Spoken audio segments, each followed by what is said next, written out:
30 seconds to air.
Meeting of the Durham City Council to order on Monday night, August the 2nd at 7 o'clock. I'm very glad to see everyone here tonight. I want to welcome everyone who's here in person and everyone who is listening and watching in whatever form you're doing it. We're glad to have you here. I've got some new technical challenges tonight. Some new technology here, and I'm going to do the best I can with them, so I hope you'll be patient with me. Colleagues, it's good to be together with you all, and we have some good and important business to do tonight. And so before we get started, I hope you all will join me in a moment of silence.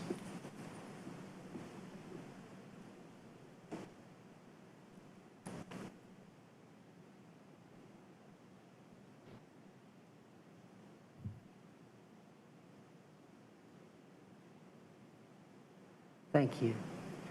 Councilmember Reese, would you please lead us in the pledge to the flag? I think I remember how to do this. Thank you, Mr. Mayor. Good evening, colleagues, city staff, those of us in the chamber, and everyone home, if it is your practice to do so, and if you're able, please join me and rise for the Pledge of Allegiance.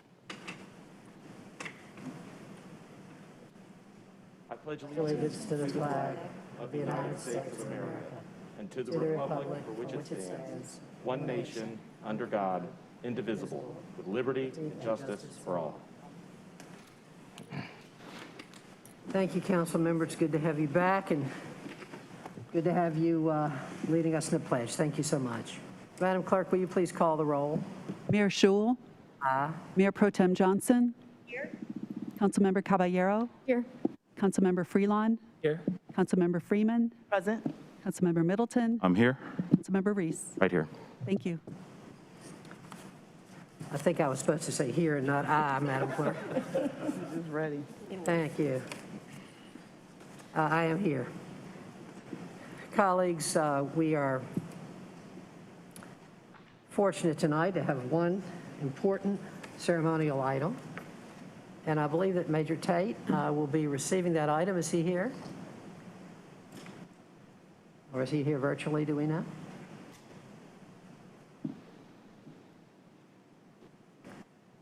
See if he's going to come up on our screen. Okay. I will, I'm going to go over here to this microphone and do the honors.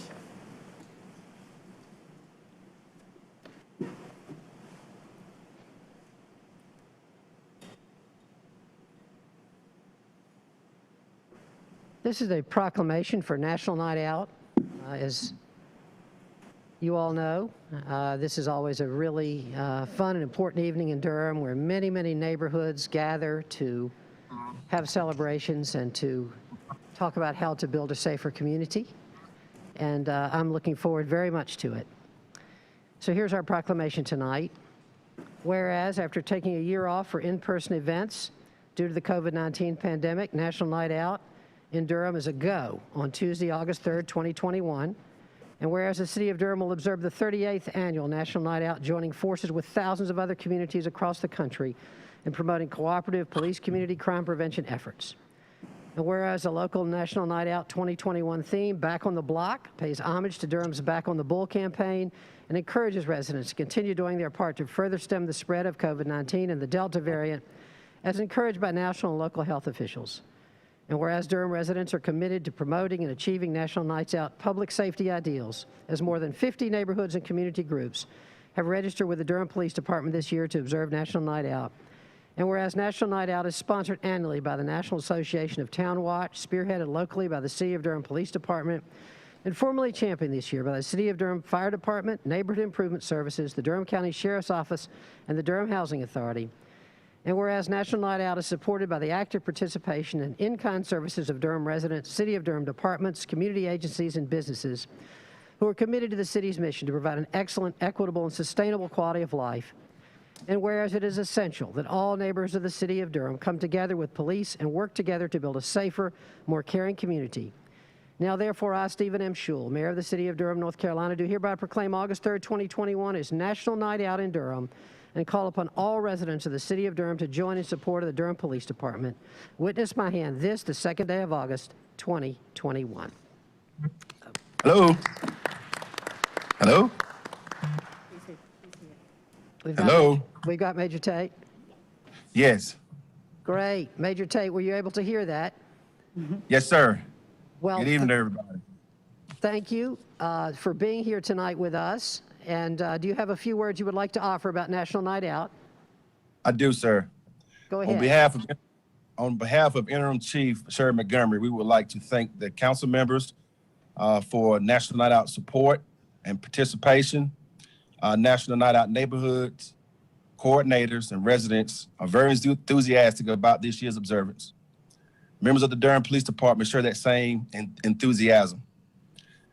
Interim Chief Montgomery greeted several coordinators as they came to headquarters to pick up their National Night promo packets. The police department would like to extend a very special thanks to Durham Crime Stoppers for sponsoring some of the featured items in the National Night Out promotional package, which includes fans, footballs, barbecue aprons, and notepads. Also, this year, Durham Police Department implemented a local theme, Back on the Block. At all sites, we strongly encourage National Night Out coordinators and participants to promote and practice COVID-19 safety precautions. Thank you. Thank you very much. I hope there's not a fight over those barbecue aprons. We have more.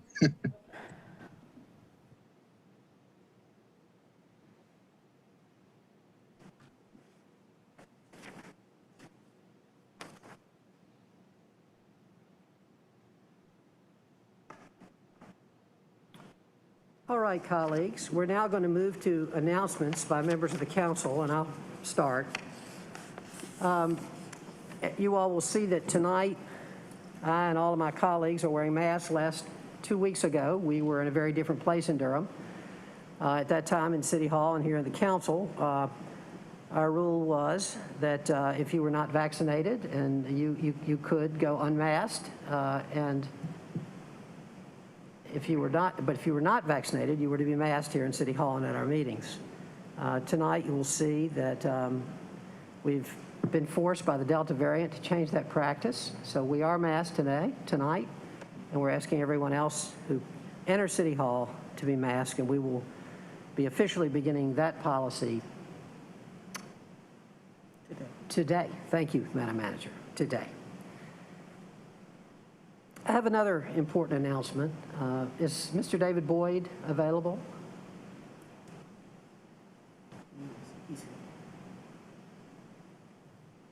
I'm here, Mr. Mayor. Let's see. Oh, great. Mr. Boyd, I don't know that all of my colleagues know this, and I know that there are many members of our community who do not, but I'm sad to say, for the sake of Durham, that you have taken a great new job in Wake County. In Mecklenburg County. Yeah, if it was Wake, I'd be really mad. In Mecklenburg County. And that is great for you and for your family, and we are very happy for you. But I do want to say that it's a tremendous loss for us. You have been such a fantastic finance director for, I think, going on a dozen years. And I have personally so benefited by my discussions with you over my 10 years up here, and just learned so much from you about finance. But more than that, you've done an incredible job of keeping our city's finances in order, strong, well-managed, creatively managed. The refinancings that we've done over the years have been just such a powerful engine of our financial well-being.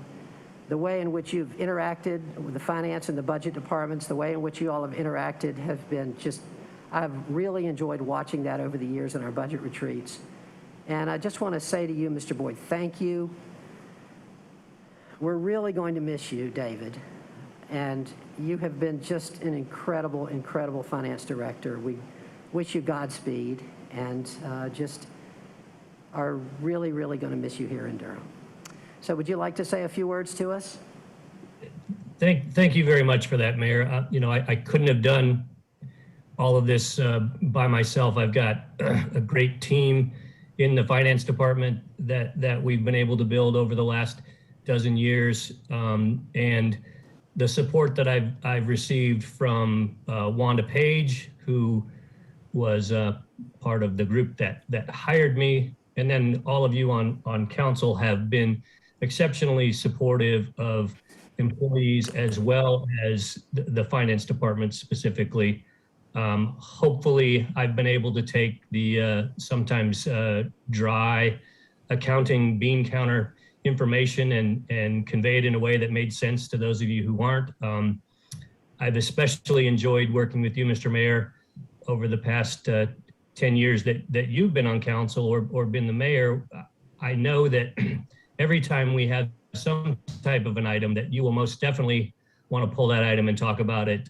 Your intellectual curiosity and your questions that really get to the heart of the matter make it fulfilling for an employee to know that folks are interested in what you're doing. When my family and I came here almost 12 years ago, we came from clear across the country, weren't entirely sure what we were getting into, but it's been great. I've met a lot of great people, learned a lot of things, and really been able to work on some very interesting things that have happened in Durham over the past 12 years. And I certainly hope that I've done my part to hopefully leave the city a little better than when I got here almost 12 years ago. So thank you all very much. I will definitely miss all of you, miss seeing Durham to continue to grow, and I'll be watching how you all address the challenges from the future. So I appreciate the kind words today. Thank you. Thank you, Mr. Boyd.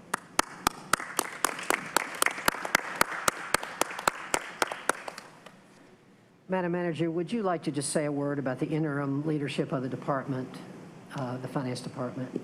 Certainly, Mr. Mayor, and I would also like to add my thanks to David Boyd for the excellent service that he provided the City of Durham government over the past decade. In the interim, as David says, this is his last night here in the council chamber, but he will be working until Wednesday, and that will be his last day in city government. At that time, the Deputy Finance Director, Emily Desiderio, will be serving as the interim finance director. She's been working with David Boyd for some time now and has transitioned over to lead that department. And I look forward to working with Emily as part of the city's leadership team. Thank you very much, Madam Manager. Colleagues, I have a couple of other quick announcements. One is that we are, as you all know, we financed, along with the county, the hiring of 45 community health workers to be placed in 9 different community-based organizations. I just wanted to report that those workers have been hired. They are on the street, working hard, and I'm very excited about that. I heard about that today.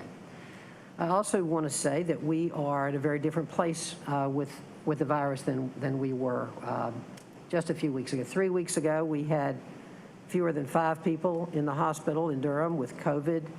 We are now have 56 people with COVID in the hospital in Durham.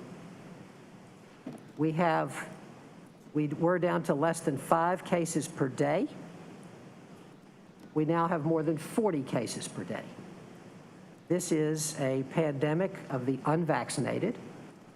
The vast majority of people who are in the hospital and who have cases are unvaccinated. It is critically important to get vaccinated and to help the ones that you love, to encourage them to be vaccinated. The coronavirus knows no political boundaries. If you are unvaccinated, the chances are very good that it will find you. It's critically important to get vaccinated. I'll say a word about vaccinations. If you're vaccinated, they don't totally protect you from the Delta variant. You can still get what's called a breakthrough infection from the Delta variant. But what we know about that is that those people who are vaccinated and who rarely get the virus anyway, get it very mildly and have a much lower ability to pass it on to others.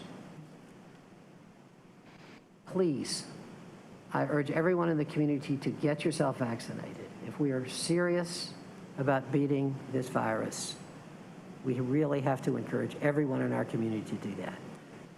At this point, we've done pretty well. Of our eligible people eligible to be vaccinated in Durham, people over 12, about 72% of our community had at least one shot. That's very good. So now we're to people who have hesitancy of various types or lack of access, and our community health workers are going to do everything they can to reach those people with lack of access and hesitancy. But for all of us, it means one-on-one conversations with the people that we care about. And I want to strongly urge all of us to have those conversations, frank conversations, to try to do everything we can to keep our community safe. We are also going to be taking other measures, which will be announced in the next day or two, that we are taking as a city and a county that will also be measures that will help keep our community safe. We need to go back to the basics of masking, washing, social distancing. And everybody needs to get vaccinated. It's really critically important. We are at a very, very delicate time.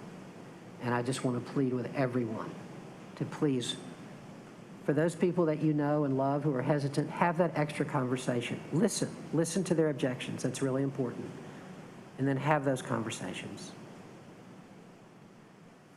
All right, colleagues, I've given some lengthy announcements, and I'll now turn the floor over to others. Announcements, colleagues. Councilmember Freeman. Thank you, Mr. Mayor. I appreciate you taking the time to make sure that we're all on the same page around where we are in this COVID pandemic. I just wanted to share, just from my perspective, just a few things, and I have some lengthy comments. I just wanted to take a moment also to just note that in my moment of silence, I was acknowledging Robert Moses, who passed away last week, a civil rights activist born in Harlem, New York. And he died at the age of 86. I just wanted to note he was a civil rights activist who was shot at, endured beatings, jail, and led many black voter registration drives in the American South during the 1960s. And later, he worked to help improve education for students of color and math. I also wanted to just note on a happier note, happy Black August. And in the words of the late James Baldwin, I wanted to say, not everything that is faced can be changed, but nothing can be changed until it is faced. I want to note we are also at a critical time, and my concerns for those in our community experiencing financial, health, and safety challenges, indoor safety challenges, continues to grow. And I'm optimistic about the decisions in front of us today. And I know we'll continue to face these challenges over the next days, months, weeks, and years. But I'm grateful to be here and I just want to note that I'm here for the work and the conversations. I know that stimulus payments have gone out from the federal government, and we still have a lot of ground to cover. Our summer youth program during this pandemic has faced challenges overall. I count it as a great baseline to build on. I know the continued gun violence brings the concerns that I continue to hear, and the conversations in the community actually are really exciting, noting that people are coming up with solutions that could actually address it. And since the mayor already addressed the COVID numbers, I won't do that as well. I do want to take a moment and just note that I intend to write an op-ed because I feel like the conversation around HB 324 is a little lopsided. And I do want to give some perspective on how this country's history has impacted people of color that look like me, that are Black, brown, or indigenous. And it's important to note that there's a piece of this that's been missing in the classroom, and we're going to need to make sure that our students have that for their ability to critically think and assess. With the eviction moratorium ending Friday, and as tenants try to play catch up, I'm even more confident that our community will rise to challenge and find a variety of solutions, as I know that a lot of us have been in those conversations as we continue.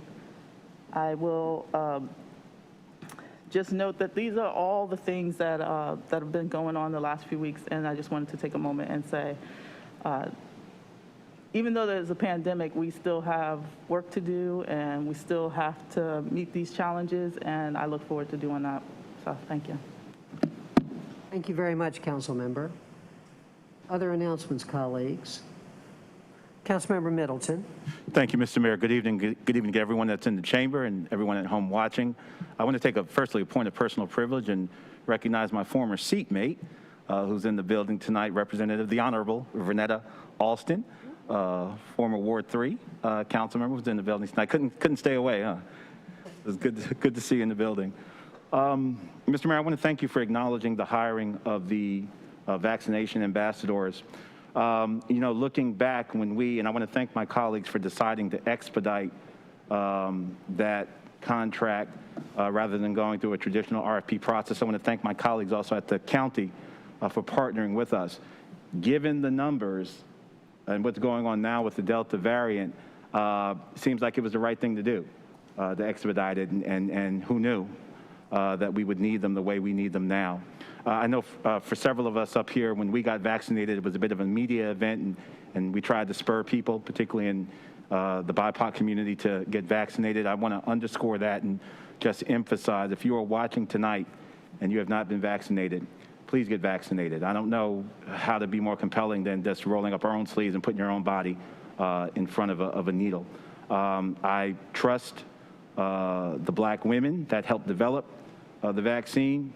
I trust the years of work that went into it, so much so that I rolled up my own sleeve, and I hope that you will, if you're watching tonight, if you have not been vaccinated, please consider doing so.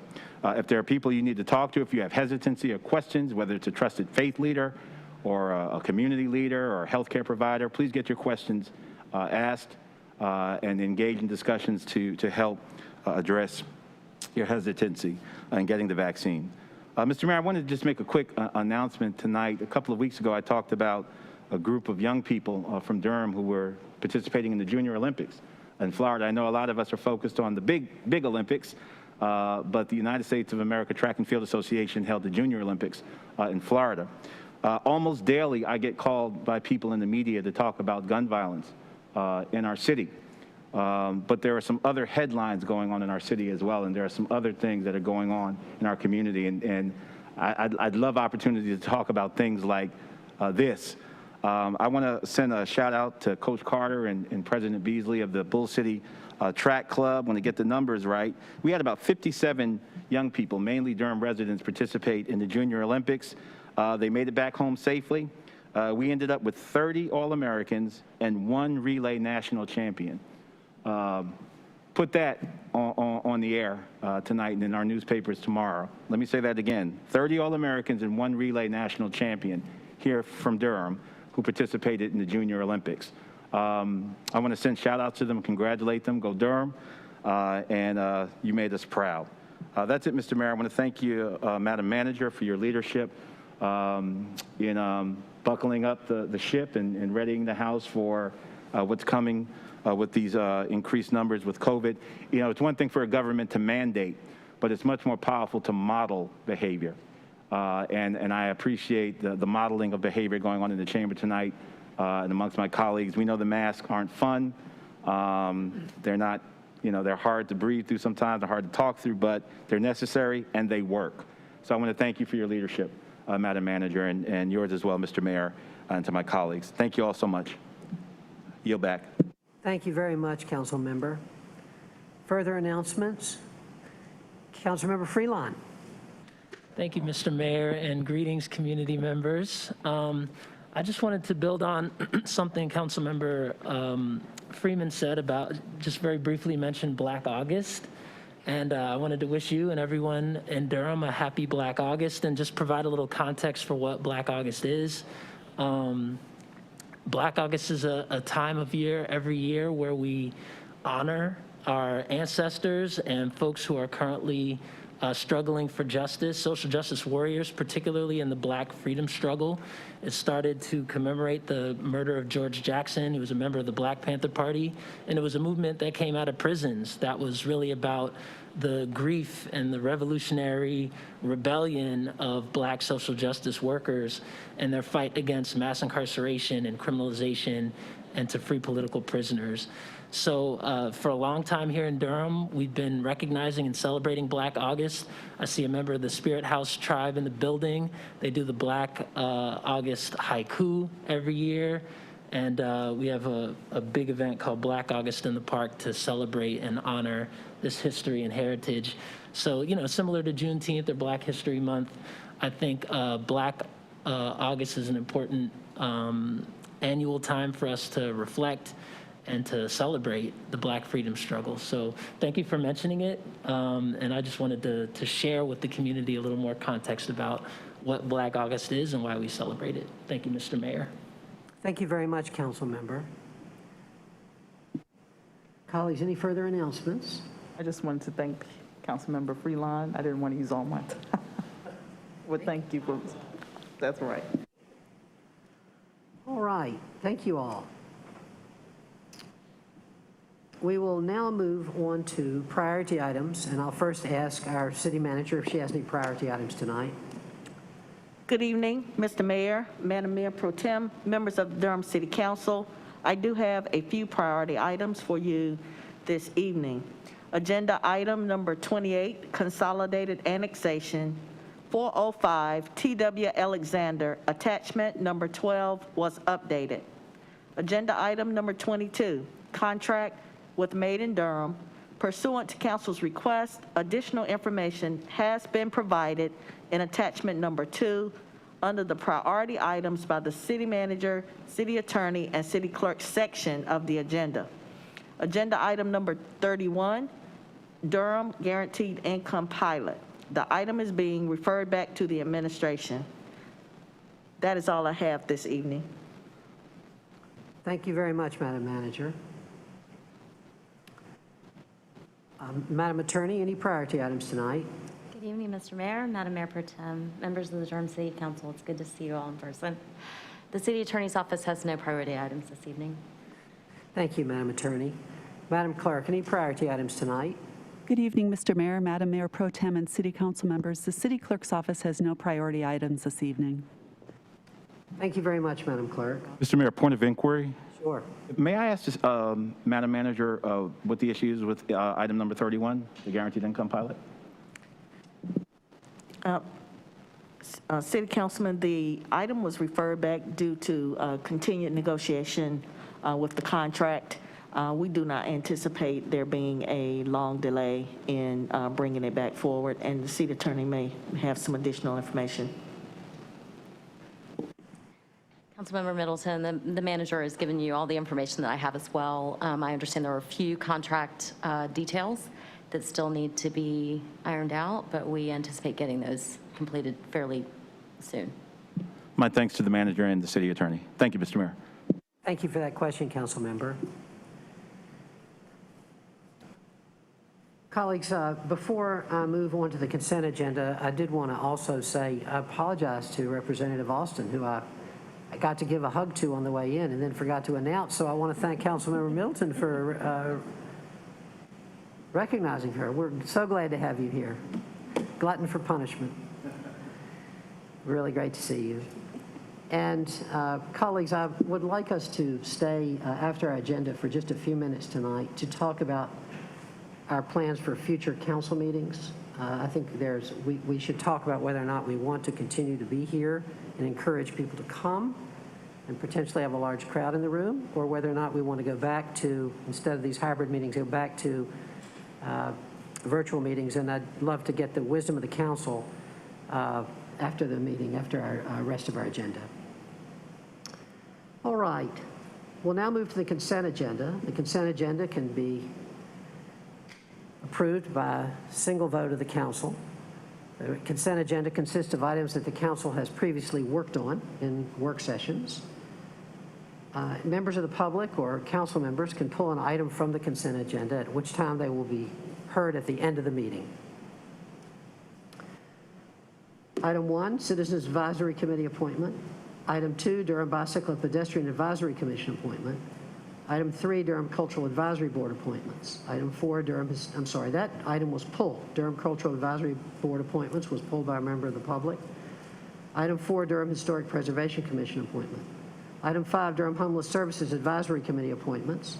Item 6, Durham Open Space and Trails Commission appointment. Item 7, Durham Human Relations Commission appointment. Item 8, Mayor Hispanic Latino Committee appointment. Item 9, Participatory Budgeting Steering Committee appointment. Item 10, Recreation Advisory Commission appointments. Item 11, Cemetery Operations Performance Audit 2021, June 2021.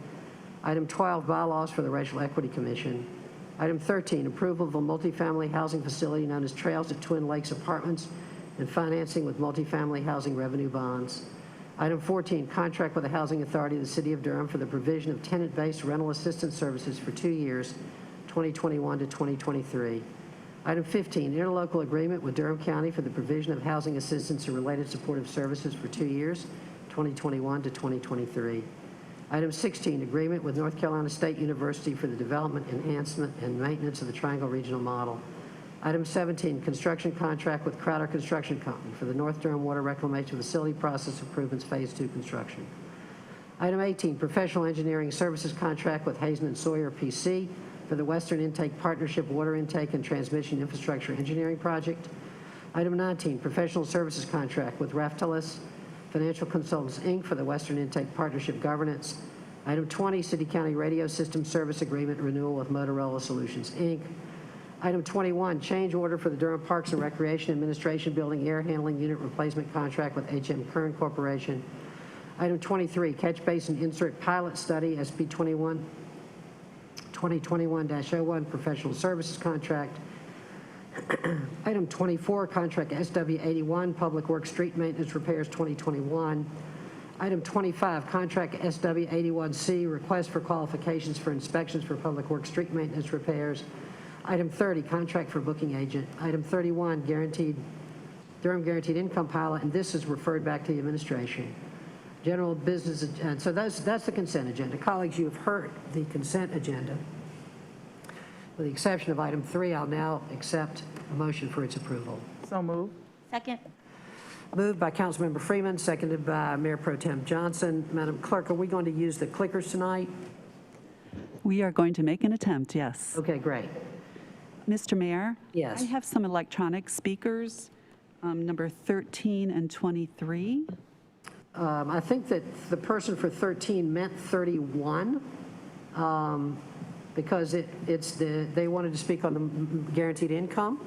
So that item was pulled. And the speaker on 23 is a speaker who I believe is just here to answer questions. Okay, great. Yeah, but thank you, Madam Clerk. Having these two computers here today, Madam Clerk and Madam Manager, is helping me to actually monitor those things. But it is a challenge, but I think it's going to be worthwhile. All right. Let me just make sure that I see nothing new here in the chat about that, just to make sure I'm right. Yep, we got it. Okay. Colleagues, there's a motion on the floor that we approve the consent agenda with the exception of item 3, and the voting is now open. Councilmember Freeland, I don't know if you've done this before, so the choices are simple. Madam Clerk, I think you just ordered a pizza. please close the vote.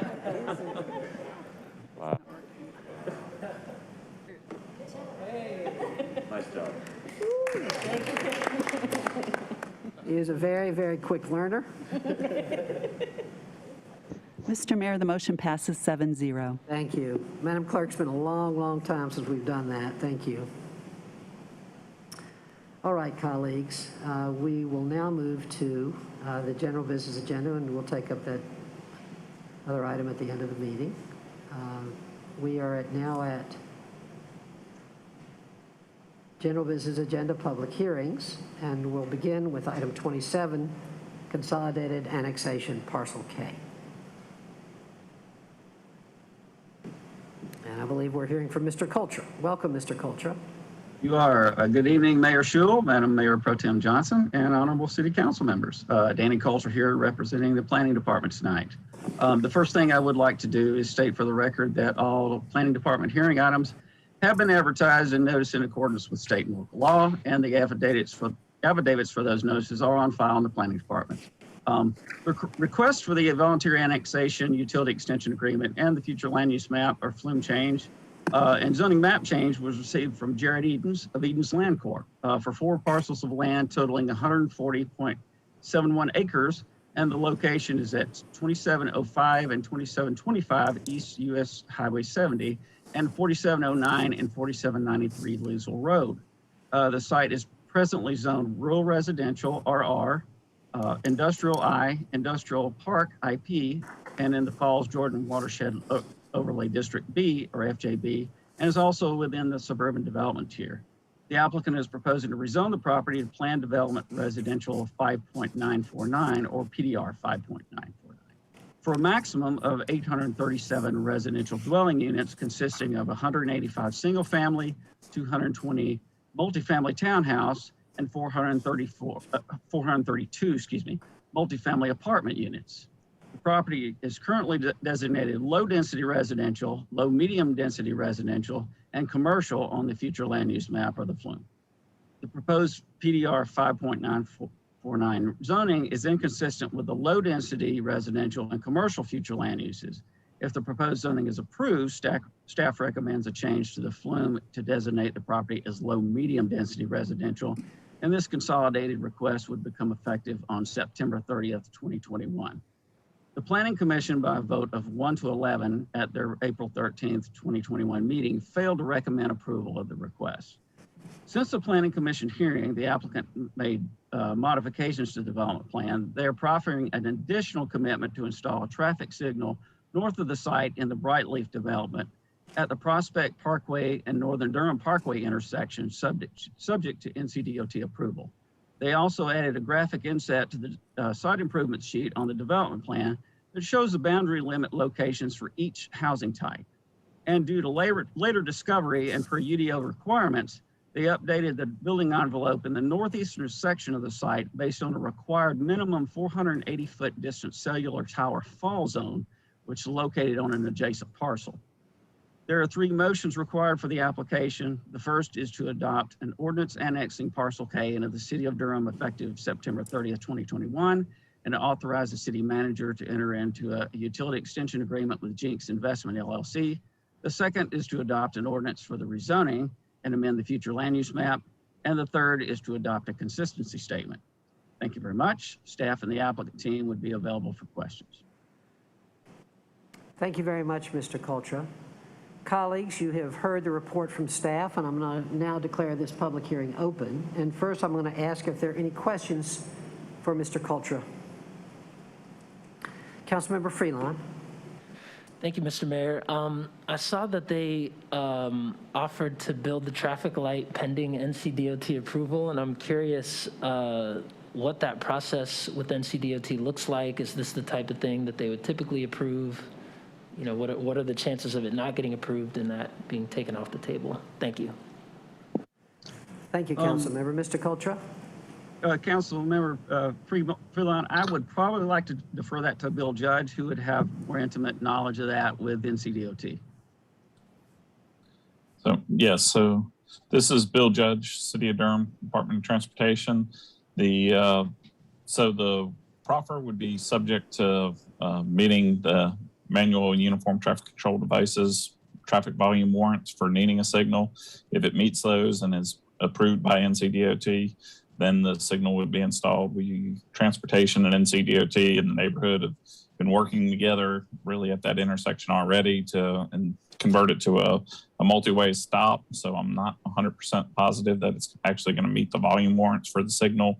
But if it does, then this developer would be required to do it, especially once they add the additional traffic. Thank you, Mr. Judge. Colleagues, any other question for Mr. Coltra at this time, or for anyone on for Mr. Judge? All right. Then we will now hear from members of the public. We have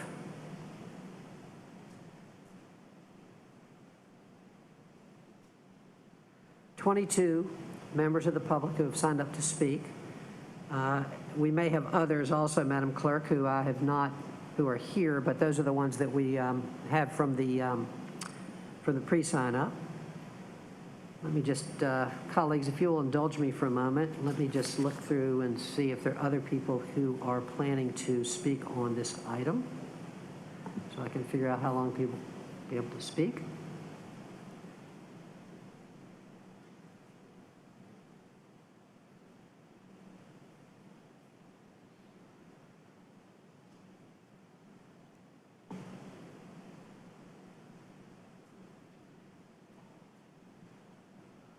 Madam Clerk, I don't see a lot more people here to speak on that item. Would you agree? Mayor, I have about half of the electronic applicants here or registrants here tonight online. Okay. I am not seeing a lot of, let me look.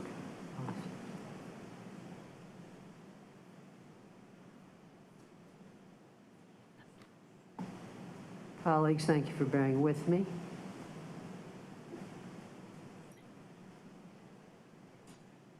Yeah, I see a few more. Oh, yeah, I do. I see. Okay. We have more than 30 people who have signed up to speak on this item, and as is our practice, when we have that number, each person will be able to speak for 2 minutes. What I'm going to do first, though, is I believe some of these people are members of the proponents team. And I'll ask, Mr. Edens, are you presenting for the proponents, Mr. Jared Edens? Can we make Mr. Edens available to be heard? Yes, sir. Can you hear me? Yes. Are you presenting, Mr. Edens? Yes, sir. Thank you. Mr. Edens, let me name some people and let me know if they're members of your team. Devin Griffin Morrell, Fanxing Lee, Steve George, Rionel Stevenson, and Maiden Khatri. Are they members of your team? So Steve George and Rionel Stevenson are members of the development team, and I think the other three may be neighbors. Okay. All right. Thank you. How long do you think you need for your presentation, Mr. Edens? I'll be brief, in 5-6 minutes. All right. You will have time to reserve. I'll be giving each of the opponents 2 minutes. All righty, Mr. Edens, welcome. We're glad that you're here, and we'll look forward to your presentation. Thank you, Mr. Mayor, members of the City Council. Jared Edens with Edens Land. I appreciate your time this evening. Sorry I couldn't be with you. Also appreciate Danny's work on this project and his summary. You know, we've been in process with this one quite a while now. I know Danny's put a lot of time into it, so I just want to acknowledge, appreciate his help with that. I'm just going to touch on a few high points here and again answer any questions that may come up. As you know, the project, we're located on Leesville Road. We're adjacent to the Brightleaf at the Park neighborhood. I lived in Brightleaf for about 10 years. And it's a very successful neighborhood. It's done very well. It's very established now. So we're in a good part of town, good location. And honestly, I think this is one of the more complete zoning applications that I've brought in my career. I've had a lot of zoning cases, but I'll just touch on a few points. But when you look at them individually, I think it's a strong application. So again, a PDR of about 6 units an acre. We are proposing all 3 housing types, single-family townhomes and the apartments. We situated the layout of those 3 types so that the apartments will be located furthest away from Brightleaf. So the color exhibit on the last page of the development plan shows the apartments being located up at Leesville and Highway 70, so as not to really impact on the Brightleaf community. We've got some notable commitments for open space. In addition to there'll be miles of sidewalk on the property along the roadways, but we're committing to a half a mile of off-site trail. We've got at least 3 pocket parks planned. We'll have a clubhouse and pool for the facility. We're also proposing 100-year stormwater detention for all of our ponds. That's something that my firm's been trying to push. I think Durham's probably headed in that direction, where ponds eventually would be designed to detain a 100-year storm, because I think we see those levels a little bit more often than we realize. So for this site, you're going to have 15 plus stormwater ponds here, and we're committing to oversize every one of them to detain the 100-year event, and I think that is significant. And another significant proffer we have is affordable housing, and so we're offering 5% of the apartment section, so that would be up to 22, or would be 22 affordable units, but we copy the language from the Durham UDO. We're going to follow the same process the city follows and requires applicants to follow as far as annual accounting and things like that. To my knowledge, I think it's the first project, at least in the Searles Basin, that is actually proposing real affordable housing, 20-year deed restricted city standard affordable housing. I'm hoping that if we can get this approved tonight, maybe we can see a few more of those in this basin and maybe get that ball rolling a little bit better there. And also there's a school within walking distance of the property, which is a positive. I'm going to touch on traffic briefly. We did perform a TIA, obviously, for 837 units. I'm not going to name off all the individual improvements. I mean, they are extensive, but I would point out that the signal at Doc Nichols and Leesville Road, I think, is an improvement that entire community is going to benefit from. We're also proposing improvements to Highway 70 in Leesville at that intersection. And I do have some information, and I'm glad Bill touched on the signal at Northern Durham and Prospect Parkway. So we did perform that analysis of the warrant study to see if it would meet the warrant so that we could put the signal there. The preliminary analysis we got back was that it would not meet the warrant. So as of today, per the analysis, the signal would not be warranted there. But we've contacted DOT to ask them if we can still install it, basically, in spite of the analysis. We've reached out to them about 2 issues for Northern Durham Parkway. We want to continue the conversation on the signal to try to push that to take place. And we've also talked to them about reducing the speed limit to 35 in that location, and we'd be glad to assist the neighbors as that progresses. A couple of proffers I'd like to mention tonight, a couple of payments. One, we'd like to proffer a payment to the Affordable Housing Fund. We have 837 units. We would proffer a payment of $150 a unit, which would equate to $125,550. And we also have a proffer to Durham Public Schools. Per the staff report, there'll be 177 additional students generated from this request, and at $500 per student, that would be a proffer of $88,500.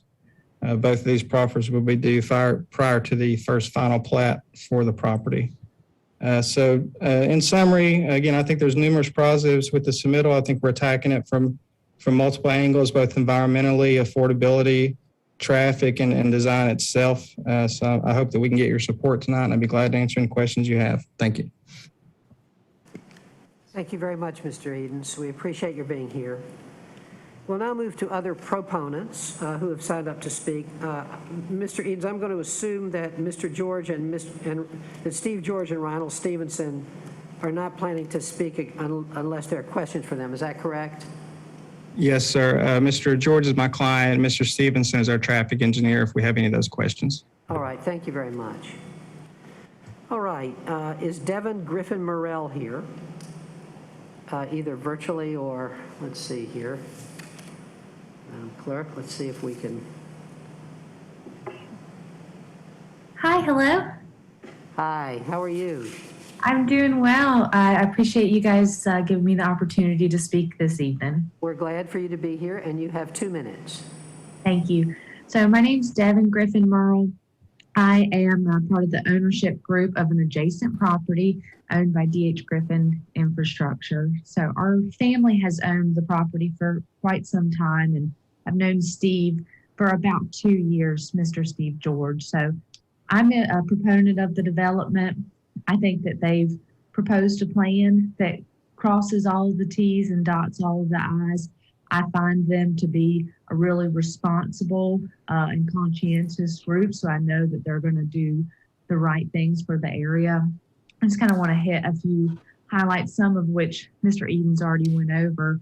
But for me, what really speaks volumes is just their commitment to the affordable housing, their ability and capital contributions to the basin improvements, the traffic infrastructure, really just providing a diverse and well-planned residential community in this area. I think would do great things for Durham and help solve some of the housing issues that that the area has seen recently just due to the tremendous growth. So I think it could be a great keystone project for this area, and I'm in support and hope that we can solve all of the issues and get it passed. Thank you very much. We appreciate you being here, Ms. Griffin Morrell.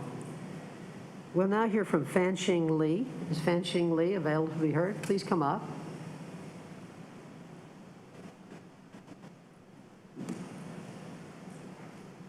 We're glad to have you, and you have 2 minutes. Thank you, Mr. Mayor and council members. It's my great pleasure to be here. I'm owner of 4793 Leesville Road. I support this project because it brings a lot of positive impact, I believe, to the community. I want to talk about a few things. First is density. At the density of 5.9 units per acre, this is at the lower end of what is allowable to build. And this is agreed by the city planning in that this, allow a low density, and in terms of traffic, it actually can bring significant improvement once it's built out, because the builder has committed $3 to $4 million in terms of building infrastructure improvements, and the many improvements can be very important for the future growth of Durham, in my opinion. And planning staff has pointed out that these improvements are highly desirable for the long-term growth to allow for further improvements and extensions for the prosperity of the Durham city. In terms of environmental, this is also a very good project. It has 25 acres of open space, 28 acres of trees and streams and wetland reserves out of the 140 acres of land. So far as I understand, comparing to, for example, the nearby Brightleaf community, in terms of percentage that's set aside for environmental benefit, this is even higher. And also the plan meets and exceeds all the regulations. For example, as Mr. Edens has said, it has a storm capacity of 100 years rather than typical 10 years. Also affordability, the builder has offered to provide 5% of the apartment unit, 433 apartment units for affordable apartment units. And as a minority and immigrant myself, I understand how important the diversity and inclusivity is. And I think this would build a very positive momentum, considering that this is the first production builder in the area offering this, that I really like this project's direction there. And overall, it also brings positive revenue for the city. It will pay out $4.5 million for the Southeast Lift Station. That's funded by taxpayer money. Thank you very much for your comments. We appreciate them. Thank you. Thank you for being here with us. All righty, we'll now move to Maiden Cutry. Is Maiden Cutry here? And I hope that I have come somewhere near that name correctly.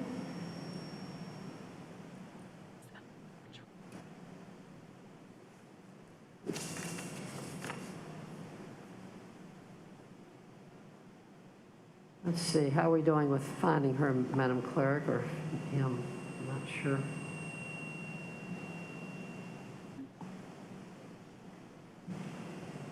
Oh, Maiden. Do you see Maiden Cutry, Madam Clerk?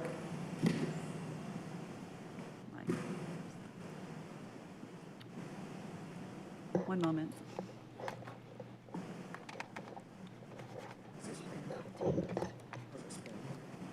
Oh, yes, I do. I see Maiden Cutry, Khatri. Who wants to speak on item 27?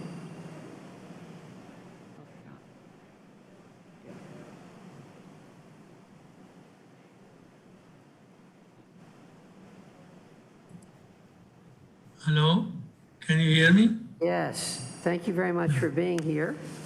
Mr. Cutry, Thank you. welcome. And you also have 2 minutes. Thank you. I think Mr. Eden and the neighbor has spoken very much about what needs to be said. And I have been there almost now 29 years. And I think now that we are seeing the progress that eventually Durham City and Durham County both have realized how the area is growing, and they are working towards that, and I appreciate that. I'm pretty sure the Planning Commission is doing, all the due diligence required, and hopefully things will move forward. As a resident of the state now, I like to see North Carolina growing as many other states have grown. So I appreciate your time. Thank you. Thank you very much, Mr. Cutry. We really appreciate you being with us. Thank you for your comments. All right, colleagues, we now have a number of opponents who have signed up to speak. I'm going to begin first with those people who have signed up to speak prior to the meeting. And Madam Clerk, as you all work through this list, I'm going to be using that list, so hopefully that will help us coordinate. We will begin with Lauren Thompson. Is Ms. Thompson available to be heard? Ms. Thompson, glad you're here. Please come up. Thank you for being with us, and you also have 2 minutes. Thank you, Mayor and council members. I just want to say I'm opposed to this project. My name is Lauren Thompson. I live at 237 Cross Blossom Road in the Brightleaf community. And as one of the Brightleaf members and one of the residents of Southeast Durham, I think that while this plan has a lot of good intention, there's still not enough planning behind it to support the impact it's going to have on Southeast Durham, particularly with the roadways. I know they've focused a lot of energy on the Leesville side, but they have not even considered Sharon Road and how much impact that will have on Sharon and the impact on the 70 and Sharon intersection, as well as people trying to commute through 70 up to 98 and cut through across. Adding this much more traffic when a lot of those roads are still 2-lane rural roads, I don't think it will be able to support that. Not also just the community being built there, but the people trying to cut through. I also think that along with the traffic, there's still a lot of consideration of the wildlife there. I know we've seen a lot of coyotes, and they haven't talked about what the plan is for relocating or managing the wildlife. So what I'm concerned about as a resident of Brightleaf is that some of those displaced wildlife will start coming into our community and not having a place to stay, or will be impacting those trails if they're not considered about what to do with them. So that's really, as a resident of that area, I would love to see more planning on a whole for Southeast Durham, and multiple other communities are being trying to be developed, and I'd love to see a full plan for the whole of Southeast Durham and not just acceptance of different plans. Thank you. Thank you very much, Ms. Thompson. We really appreciate you being with us. Madam Clerk, I'm now going to call the next three people will be Caroline Hurley, Alyssa McGowan, and Lauren McGowan. Is Caroline Hurley available to be heard? Ms. Hurley, I think you are available to be heard. Can you unmute yourself?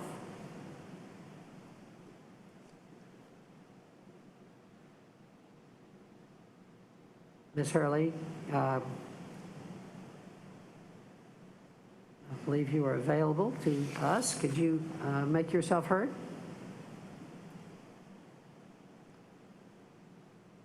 Did we lose her, Madam Clerk?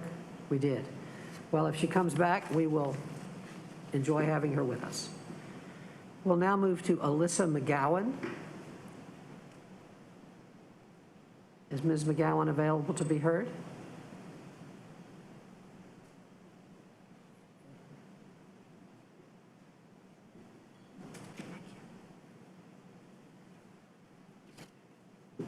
Mr. Mayor, there's no Alyssa McGowan in the queue. All right, thank you. How about Lauren McGowan?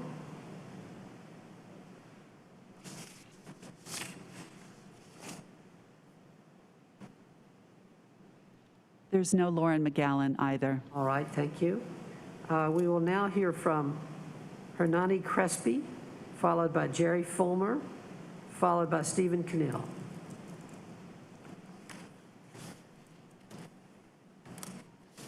Is Hernani Crespi available to be heard? Mr. Mayor, I see no Hernani Crespi in the queue. I don't either. All righty. How about Jerry Fulmer?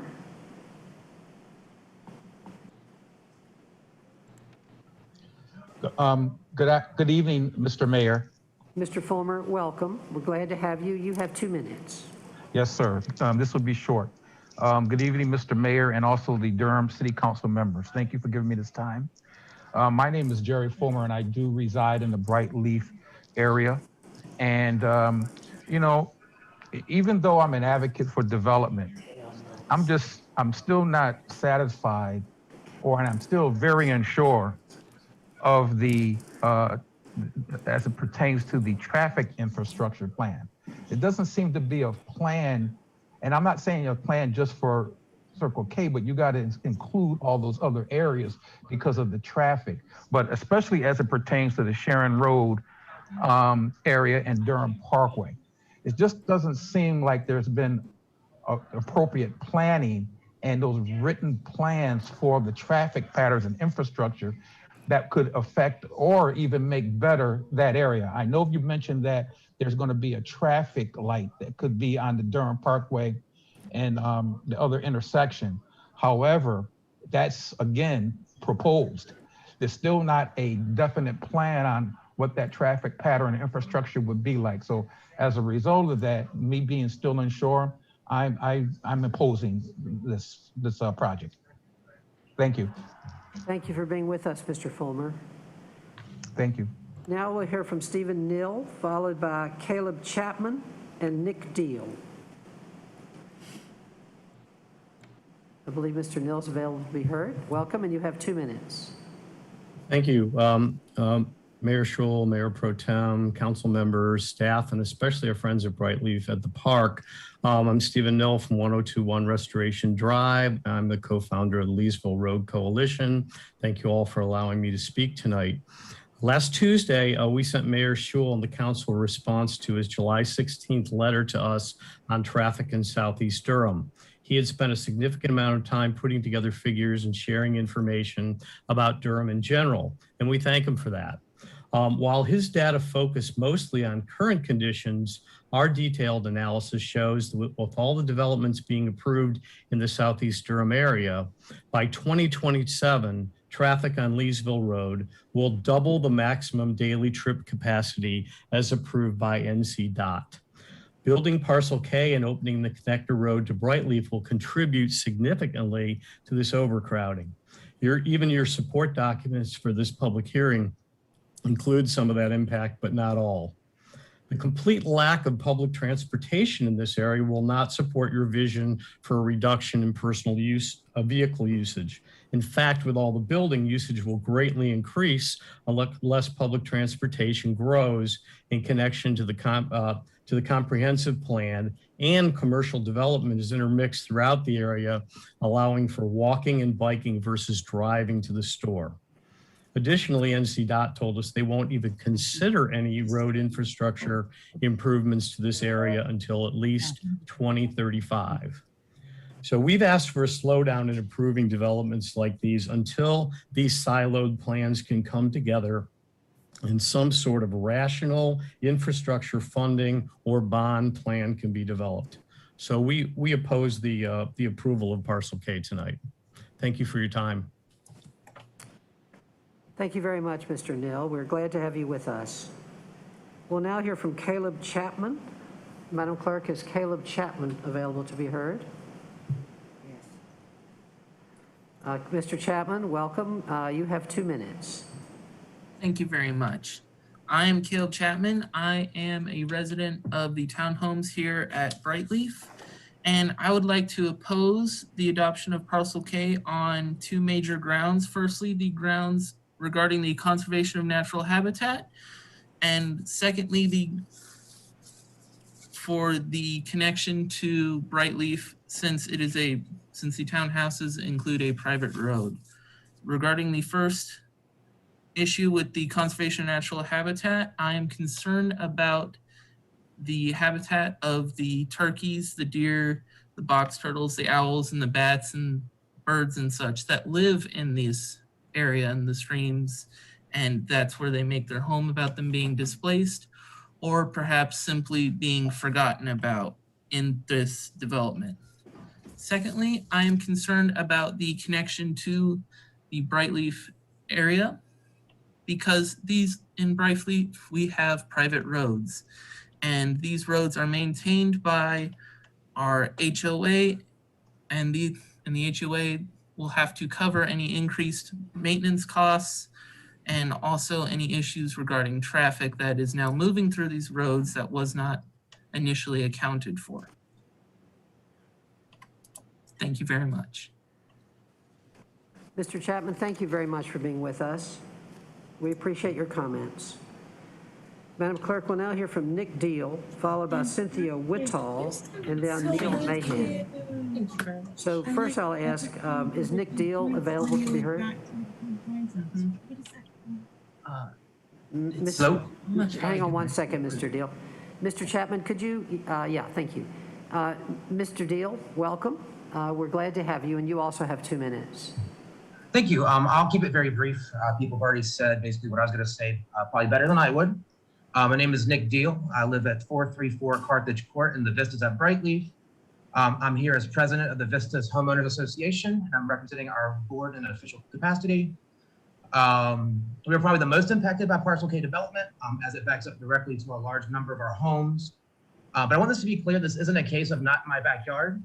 We all understand and accept that development is inevitable, but also necessary as our city continues to grow. I don't want to come off as anti-development. We all know that more housing is needed. This has to be done in a very planned, responsible way, taking into account our infrastructure. Again, our concern is very much with Sharon Road. It's a very narrow, very rural, unlit, curvy road. The traffic already backs up pretty nasty along it during rush hour. It could take several cycles of the light at Sharon and 70 to get through. That's only going to get worse as other developments have already been greenlit further up Sharon Road. Adding this massive development here will exacerbate that so much. And as Mr. Neal had mentioned, there's no plan to invest in our roads. I do commend the city for the lift station, like that's a start for our infrastructure, but our roads really need our attention. And that is our biggest concern. So thank you for your time and consideration. Mr. Deal, thank you very much for being with us. We appreciate your comments. Madam Clerk, is Cynthia Whittall available to be heard? Yes, I see. Ms. Whittall, can you unmute yourself? And we're glad that you're here. And you also you also have 2 minutes. Thank you for being with us. Thank you, Mayor and City Council members. I just want to definitely echo all that you've recently heard, but I guess most importantly that the Planning Commission that is part of, that presents a report to the City Council also almost unanimously voted against adopting this proposal. The traffic is going to be a major concern. The lack of planned transportation to connect so that we don't have to use our cars is not much of a insight or helpful area. And as it stands right now, the Page Road extension, Glenwood Avenue and Leesville Road, those two lights are an absolute mess in the evening where one backs up into the other, causing more. So I can only imagine with more traffic coming off Leesville, what that will continue to look like. Please vote to oppose this parcel. I understand we all need revenue, but it needs to be done responsibly. Thank you. Thank you, Ms. Whittall. We appreciate your being with us, and we appreciate your comments. Madam Clerk, we'll now move to Neil Mahan, followed by Laura Wood and Monica Sabo-Nieste. So first we'll hear from Neil Mahan. Mr. Mayor, there's no Neil Mahan in the queue. All right, thank you, Madam Clerk. We'll now move to Laura Wood. Is Laura Wood available to be heard?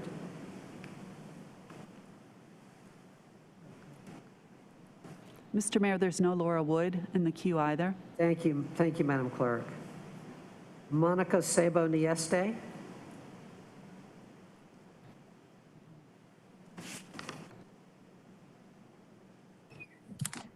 Hi, my name is Monica Sabo-Nieste. Thank you, Mr. Mayor and City Council for hearing me. I'm a resident at Brightleaf. I've lived here for 10 years now. And I am really happy that the developers are paying attention to the problems of needing low-income housing, affordable housing. But I feel like, echoing what has been said before me, Sharon Road is a nightmare on a regular basis. Just today, I had an event where I went out and was trapped. It was just backed up. There was an accident, backed up to other intersections in all directions. There's just no outlet if something like that happens. And until they deal with the roads of, how the people who live here are going to get around, I just don't see adding more people.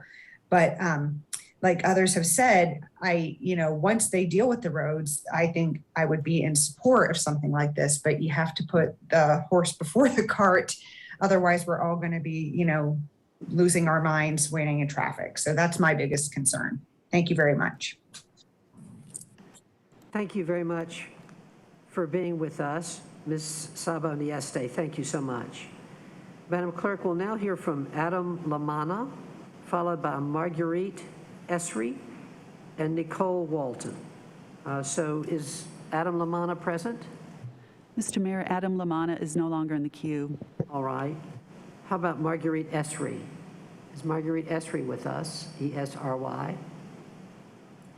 Yes. Ms. Esri, thank you for being here. We're glad you're here, and you have 2 minutes. Thank you very much, Mayor and City Council. I reside at 2608 Tiermark Lane. Immediately behind my house is another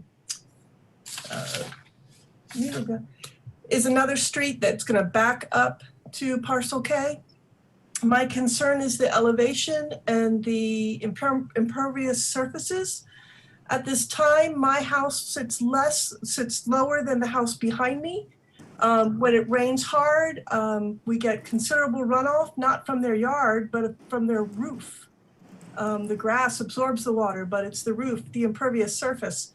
The ground or the land immediately behind where we live is higher. And when the developer spoke in a Zoom meeting, initially the information was the water would not be running into Brightleaf at the park area. And then later he said the water will continue to flow as it has been, which means it would flow into our area. I'm concerned about the runoff, and I'm concerned about our current areas that hold water getting the additional flow from the new development. The other concern I have is traffic. We have considerable traffic, people cutting through our neighborhood, and with the development behind us, I would just see that increase. I would ask the council to vote no to Parcel K, and thank you very much for your time. Ms. Esri, thank you so much for being with us. We appreciate your comments. We'll now hear from Nicole Walton. Ms. Walton, I see that you're available to be heard. We're glad you're here, and you also have 2 minutes. Hi, thank you. I just would like to reiterate everything that everyone has said about the traffic on Sharon Road and Northern Durham Parkway. It's going to be an absolute nightmare trying to get out of Brightleaf. I am a resident out here, so I just kind of wanted to add my 2 cents to what everyone else has said. Thank you. Thank you so much for being with us, Ms. Walton. We'll now move to a number of other speakers. I'm going to see there are a couple of speakers listed as pro who haven't spoken yet, but I'm going to keep continuing down the list. David Houck, H-O-U-C-K. Madam Clerk, can you make David Houck available to be heard? Good evening. Good evening, Mr. Houck. Welcome. You also have 2 minutes. Thank you. My name is David Houck. I live at 1707 Waddell Court. I am a member of the board of the HOA of Brightleaf, the entire community. As can be said with a lot of everyone has already talked about, there are lots of problems, traffic being one of them. The proposed the intersection at Northern Durham and Prospect Parkway, it has taken us 2.5 years of bouncing between NCDOT and the city of Durham to get a 4-way stop and the speed reduced to 40 miles an hour because of people cutting through, because Sharon Road will back up all the way to 98 at times in rush hour. And when people cut through, they go fast and they flip their vehicles right across from the school going 55, 60, whatever miles an hour, that according to the proponents, oh, this school is in walking distance. We constantly get complaints about that area, that entire Northern Durham Parkway. I'm also concerned about the infrastructure. At one point, we wanted to be more sustainable and use public transportation. I live about as close to Sharon Road as you can. And I live a mile, would have to jaywalk across a very busy Sharon Road to get even close to the bus stop over a mile away from my house. I think there's some very poor planning going on. I'm from a city in South Carolina, Columbia, South Carolina, where really bad planning really harmed the city. And I think we're in the same position. And I think it would be very pertinent to revisit this at a later date and time when the proposed infrastructure is actually there instead of being promised and pulled away, such as the former 70 expansion. Thank you very much. Thank you, Mr. Houck. We're glad to have you with us, and we appreciate your comments. Madam Clerk, could you make Patricia Prince available to be heard, please? Ms. Prince, welcome. We're glad to have you. Can you be heard? You'll need to unmute yourself, Ms. Prince.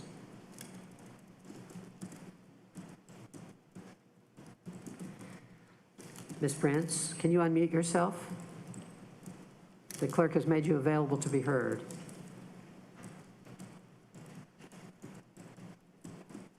All right, Madam Clerk, we'll come back to Ms. Prince. I don't believe that she's there.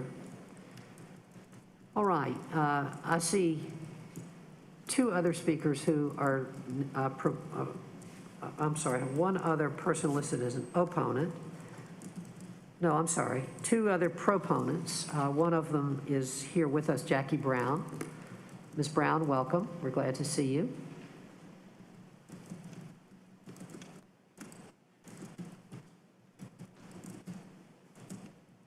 Ms. Brown, thank you for being here, and you also have 2 minutes. Thank you, and good evening, Mayor, City Council members, city staff, and my fellow Durham residents. Once again, my name is Jackie Brown. In the past, as a member of the Durham CAN strategy team, I've spoken at public meetings to advocate for issues that I feel strongly would benefit Durham as a whole. Today, I'm here in support of the Parcel K project because I believe that this project benefits Durham as a whole. I'm in support of the proposed plan because it demonstrates how land can be developed in a way that helps the community. There are several things about this project that I like. I like the fact that it takes into account the environment by minimizing the crossing of the streams on sites and preserves a huge acreage of stream and wetland. It offers extensive improvements to the surrounding roads, including the extensions of the Northern Durham Parkway, which will not only totally mitigate the impact of the project, but will also improve roads and traffic situations that currently exist. It proposes to provide 5% of the apartment sites units as affordable housing, making the project one of the first to provide on-site units in that area. And the thing that I like the most is it provides diversity in that it has apartments, several different sized townhouses, and 2 different sizes of single-family housing. This last point, the diversity in housing, is one that I most appreciate. Growing up in the west side of Charlotte, I lived in a community with such housing diversity. As a result, I lived near people who were dentists, principals, entrepreneurs, bus drivers, factory workers like my grandfather, and domestic workers like my mother. I would like to think that my academic achievements, being a double graduate of Duke with a Bachelor of Science in Mechanical Engineering and a Master's in Business Administration, has a lot to do with where and how I grew up. So I strongly support and encourage the advancement of this project. Thank you. Ms. Brown, thank you very much for being with us. We appreciate your comments. We'll now hear from Deborah Shaw, who I believe is with us virtually. Madam Clerk, can you make Ms. Shaw available to be heard? Yes. Hi, Mr. Mayor. Thank you for your time. I'd like to say that I am a resident of Durham County, a lifelong resident, and an adjacent property owner with about approximately 20 acres of land. I've reviewed the proposed plan and do not have any objections to this moving forward. I have to say that I agree with everything that Ms. Brown just said wholeheartedly, and I think that this growth would be very beneficial to the community, and hope that you will approve it. Thank you very much. Ms. Shaw, thank you so much for being with us. We appreciate your comments. Madam Clerk, do you see anyone else who have missed in the queue for item 27? Is there anyone else for item 27 who would like to be heard? Could you raise your virtual hand, or if you're here in the audience, could you raise your actual hand?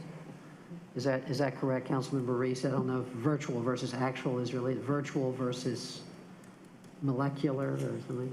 I'll allow it. Okay. Mr. Mayor, Jared Edens would like to make a comment. I'll get back to Mr. Edens in a moment. Is there anyone who has not spoken who would like to be heard, or who has Mr. Mayor? Yes. Aaron Deitch would like to speak. All right, thank you. Could you make Aaron Deitch available to be heard, please? Can you be heard? Can you hear me? Yes, Ms. Deitch, thank you for being with us. You also have 2 minutes. Thank you. I just kind of wanted to reiterate, but I also wanted to clarify that from what I understood, the Northern Durham Parkway would only extend into a portion of this neighborhood. It doesn't actually extend to Leesville, and correct me if I'm wrong, which then means that all that traffic will then be diverted into this new community. So that includes our 1,700 homes, if they choose to drive through that community, or anybody else that lives off of Sharon or 98 or anybody trying to cut through. So I understand that having Northern Durham is very important, but since it's an unfunded project, we don't know when it's actually going to continue piece by piece to be built. So it's not actually helping either community at this point in time. And so that's why we've been so worried about the traffic impact along that road, especially because we do have a school and all the kids, we're scared for the kids and the runners and the bikers along the road. And that's it. Ms. Deitch, thank you for being with us. We very much appreciate it. I'll ask again, Ms. Prince, are you available to be heard? Patricia Prince? All right. I think we've done our best with that, Madam Clerk. Madam Clerk, is there anyone else that you see who has raised her or his hand? I don't see anyone else. All right, thank you. Mr. Edens.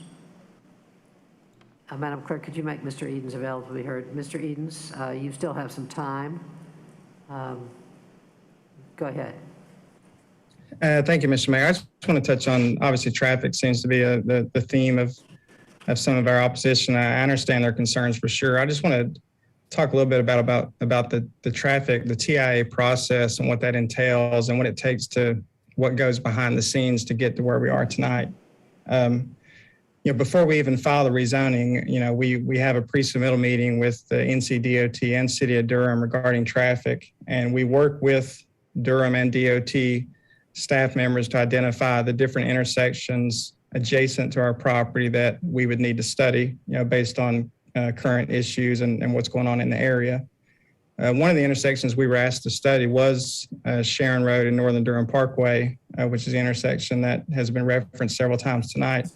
I was pulling up the traffic study just to refresh my memory on those different levels of service. And as you recall, we have to be at a level of service D or worse, or I believe it's maybe worse than level of service D, but we have to bring it, any intersection that's not meeting the current threshold, we have to bring that up to current standards. But when we studied Sharon Road and Northern Durham Parkway, if you'll notice in the study, it's currently operating at a level of service B for most all the different approaches. I think there's one level of service A in the current conditions, and even projected out, because our traffic study, as you know, we have to include background traffic for all the existing projects in the area that are approved and planned. So Durham's actually ahead of the curve in this regard. They have been for quite some time on the traffic studies. We don't just look at these in a vacuum. We actually look at these considering everything else that's in the queue to try to make sure everything's covered. But what we found is even with our new development, the level of service at Sharon Road and Northern Durham Parkway is still acceptable even at future build-out conditions with everything else included. And in fact, I think you could argue, it's true that Northern Durham Parkway will not extend to Leesville Road day one, but our road network itself does connect the Brightleaf project to Leesville Road. So I would imagine if you live on the eastern portion of Brightleaf and you want to go to Raleigh, I know how big of a hassle that can be to meander through Brightleaf, get on 70, make your U-turn, or even go to Sharon Road. When Parcel K is developed, you'll have the option to go to Raleigh by simply driving through the Parcel K collector roads. There's two main collector roads going in, connect to Leesville Road, and then you go to Briar Creek in that direction. So I think that's part of the reason that you see in the study that the levels of service are still acceptable even after we're completed, because I think in reality, you're going to see some traffic. This is just giving another relief valve, so to speak, for Brightleaf when this is constructed. So again, just want to talk on traffic there briefly. I think we've really hit the traffic hard with this one, and I think the off-site improvements are significant. But again, I appreciate the chance to speak on that, Mr. Mayor, and I'd be glad to answer any other questions that come up. Thank you very much, Mr. Edens. Friends, this is a public hearing, and I want to make sure that everyone who would like to be heard on this item has been heard. Is there anyone here in the chamber tonight that would like to be heard on this item who has not been heard? Or is there anyone virtually who is attending who would like to be heard? If so, could you please raise your virtual hand? Mr. Mayor? Yes. Nicole Walton had a comment in the chat. I don't know if she would like to speak or not. All right, thank you. Ms. Walton has already spoken. Let me just look at that comment.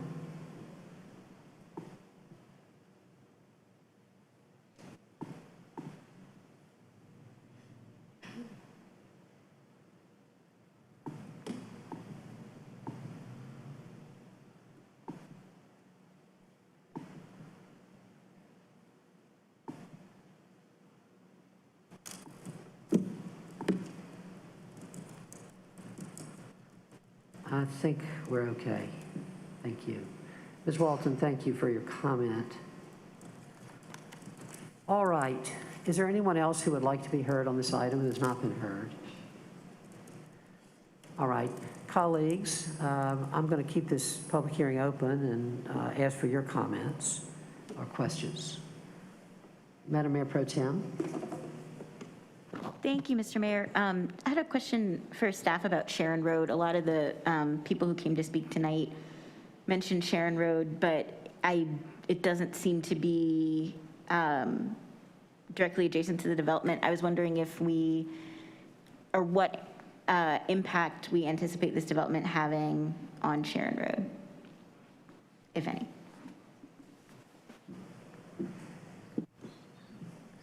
Yes, this is Bill Judge, Transportation. So as Jared Edens indicated, the traffic impact analysis did extend to the intersection of Northern Durham Parkway and Sharon Road. And it was, the intersections are operating at an acceptable level of service. So we think that should have very minimal impact to Sharon Road, but it was included in the study.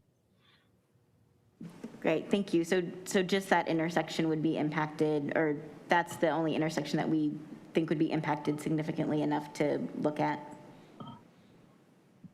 That was the only one within the study area. Obviously, the intersection of Sharon Road, Mineral Springs, US 70 is part of the future interchange and grade separation with conversion to US 70. So those improvements basically will be completed with the NCDOT freeway conversion project. Okay, thank you. That's the one that is scheduled for like 2035? It's not quite that far, I think, but I want to say right away is like 2027. Okay. It's still pretty far out though. Okay, thank you. Yeah. Thank you, Mr. Judge. Thank you, Madam Mayor Pro Tem. And there are, if you look in the attachment that says, not the North Carolina Department of Transportation, TIA, but the City Transportation, TIA, you'll see that Northern Durham Parkway and Sharon Road intersection analyzed there.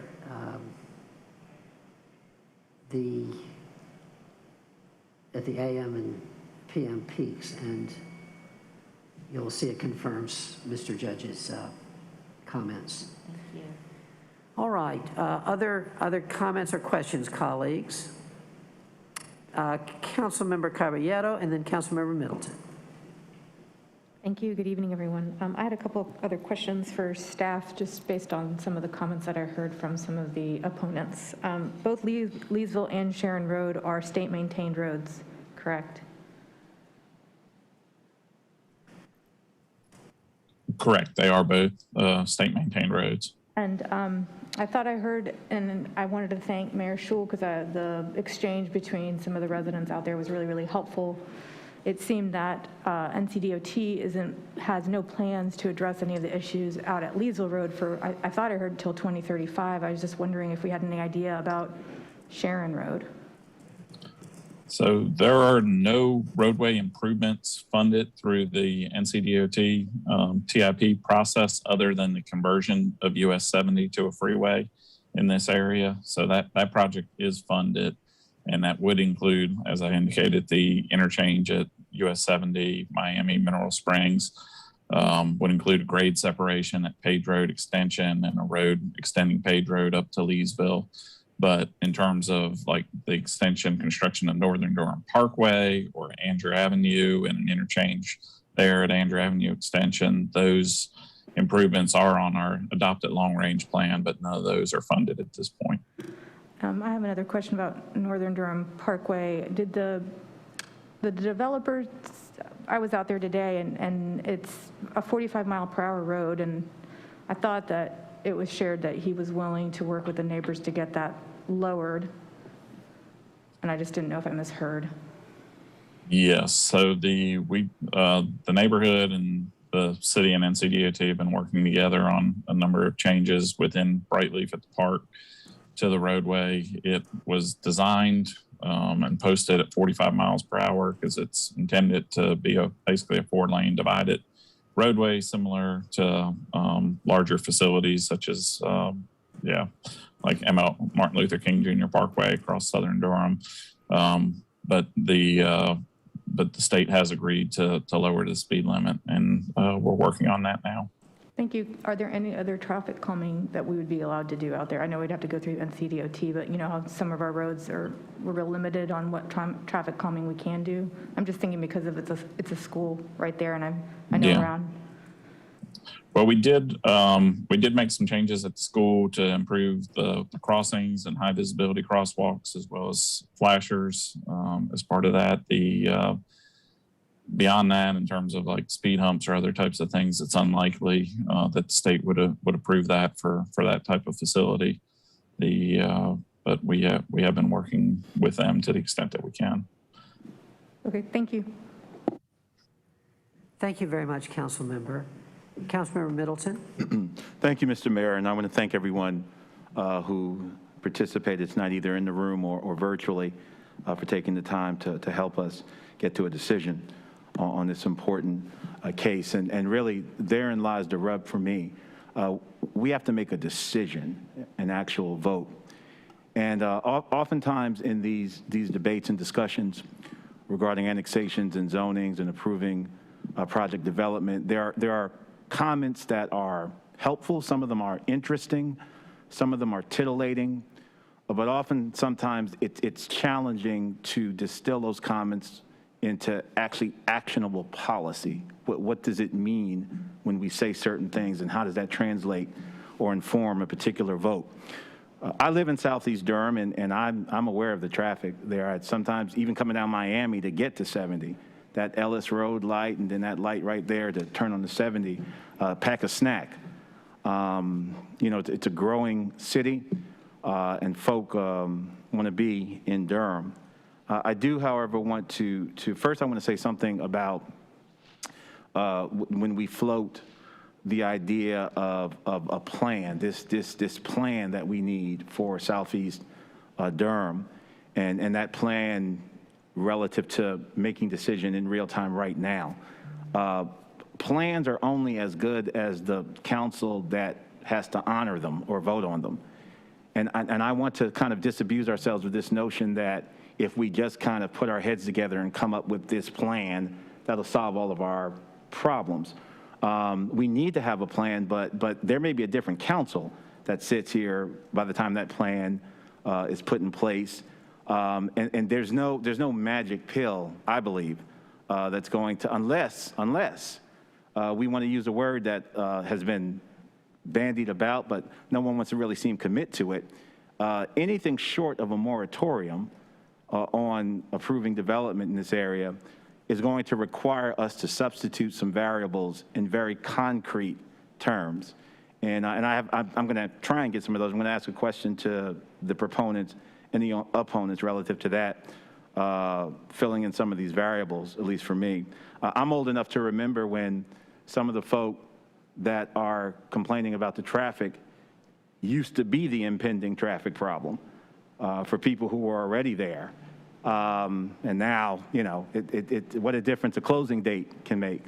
So I want to just honor how long this situation has been going on and some of the exigencies of managing a growing city. I think the mayor one time in a past session made a comment. It wasn't a throwaway comment. It kind of gave me pause. He said, this is a city. It's a growing city. And there are some things that come with living in a city.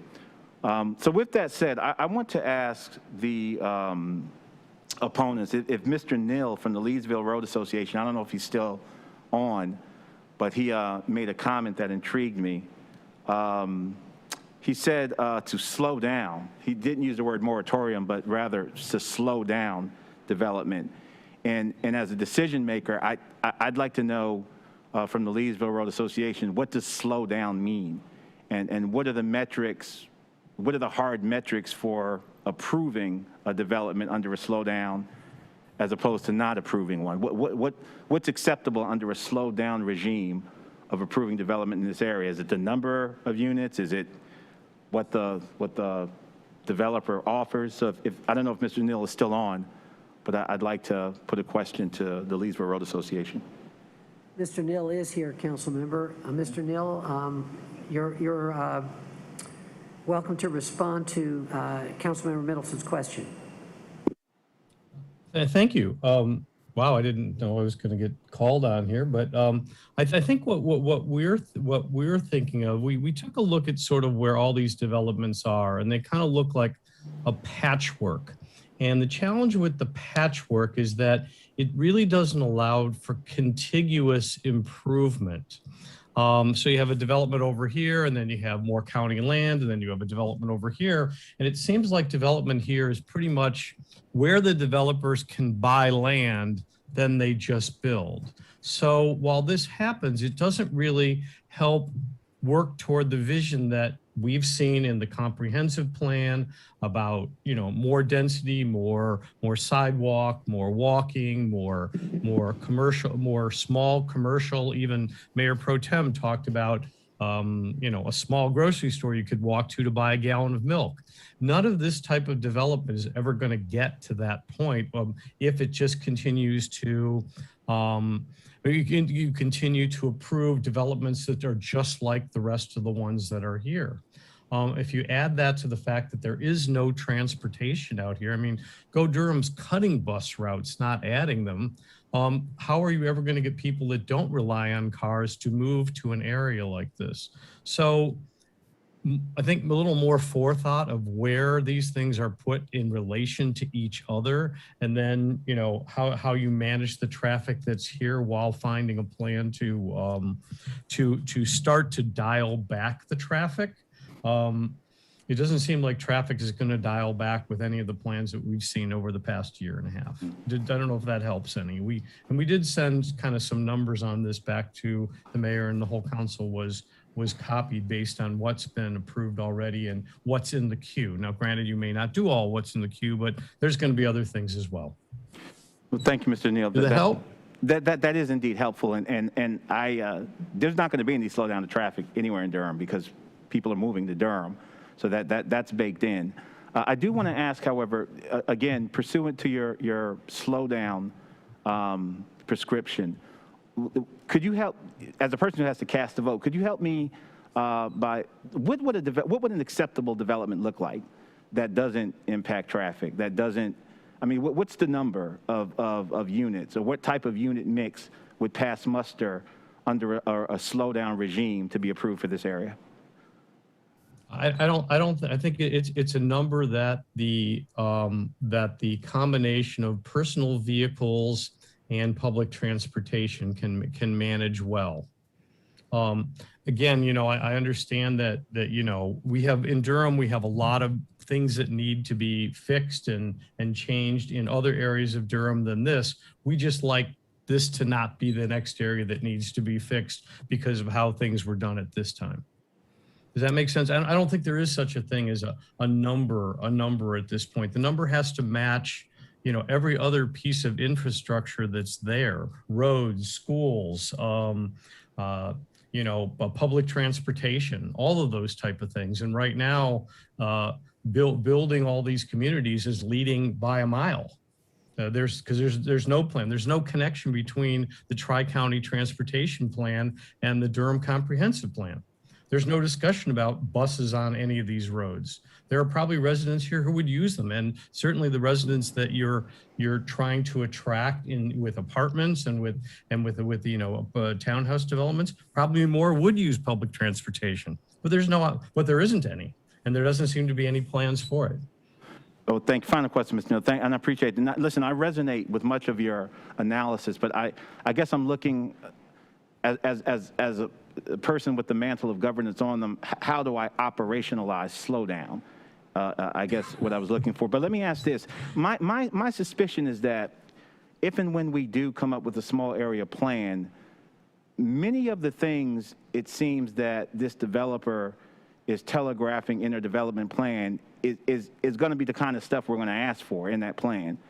More affordable housing, more commitment to transportation infrastructure that is outside of the purview of NCDOT. In other words, the areas where we can flex our muscle and do things, we want developers to spend significant money in making those type of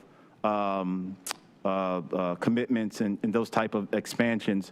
I'm telegraphing. I have no idea what a final plan would look like, but my suspicion is that many of the elements we would want in that plan are being hinted at, suggested, touched upon by this plan. Would you agree with that?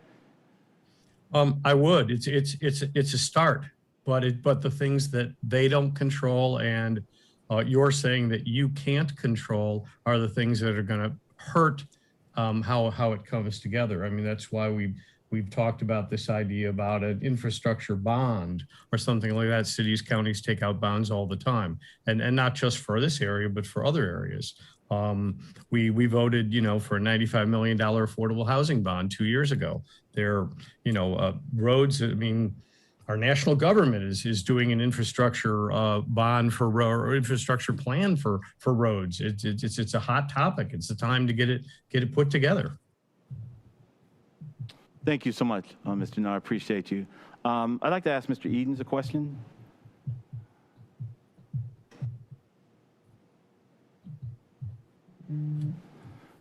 If he's available. Yes, sir. Thank you. Thank you for hanging in with us. So as you know, the comments and written comments from our planning commission play a big role with us. There, we use them as touch points and to inform our decisions. While they're not determinative, they're certainly impactful on the council. And I wanted to give you an opportunity again in my quest to operationalize things and try and translate, some of the comments that go on and discussion that goes on in these decisions into actual actionable, useful tidbits for me as a decision maker. I want to read a quote from one of our planners, commissioners, and I want you to respond. It says, like many of the other projects designed in the basin, this proposal suffers from inadequate design commitments, showing how the project will harmonize with its neighbors and how the internal layout and individual dwelling units will work to make the well-designed neighborhood that our comprehensive plan goals, objectives, and policies favor. You want to talk to us about your design commitments? Sure, yeah. I appreciate the opportunity to speak on that. I mean, our design in general, I see design commitments as, obviously that's architectural, but that's site-wise as well. And I believe if you were to study this, as you had mentioned, I believe if you were to study this property and just say, okay, if we're going to have these three housing types, where are we going to locate them? We would locate this single family adjacent to the existing single family. We would locate the townhomes adjacent to the existing townhomes, and we would locate the apartments as far away from those two uses as possible and up with the visibility close to Leesville and 70. So, from a design standpoint, I think it is thoughtfully laid out, and I think it would, I think it's consistent with what Durham's looking for, both from environmental, affordability, traffic improvements.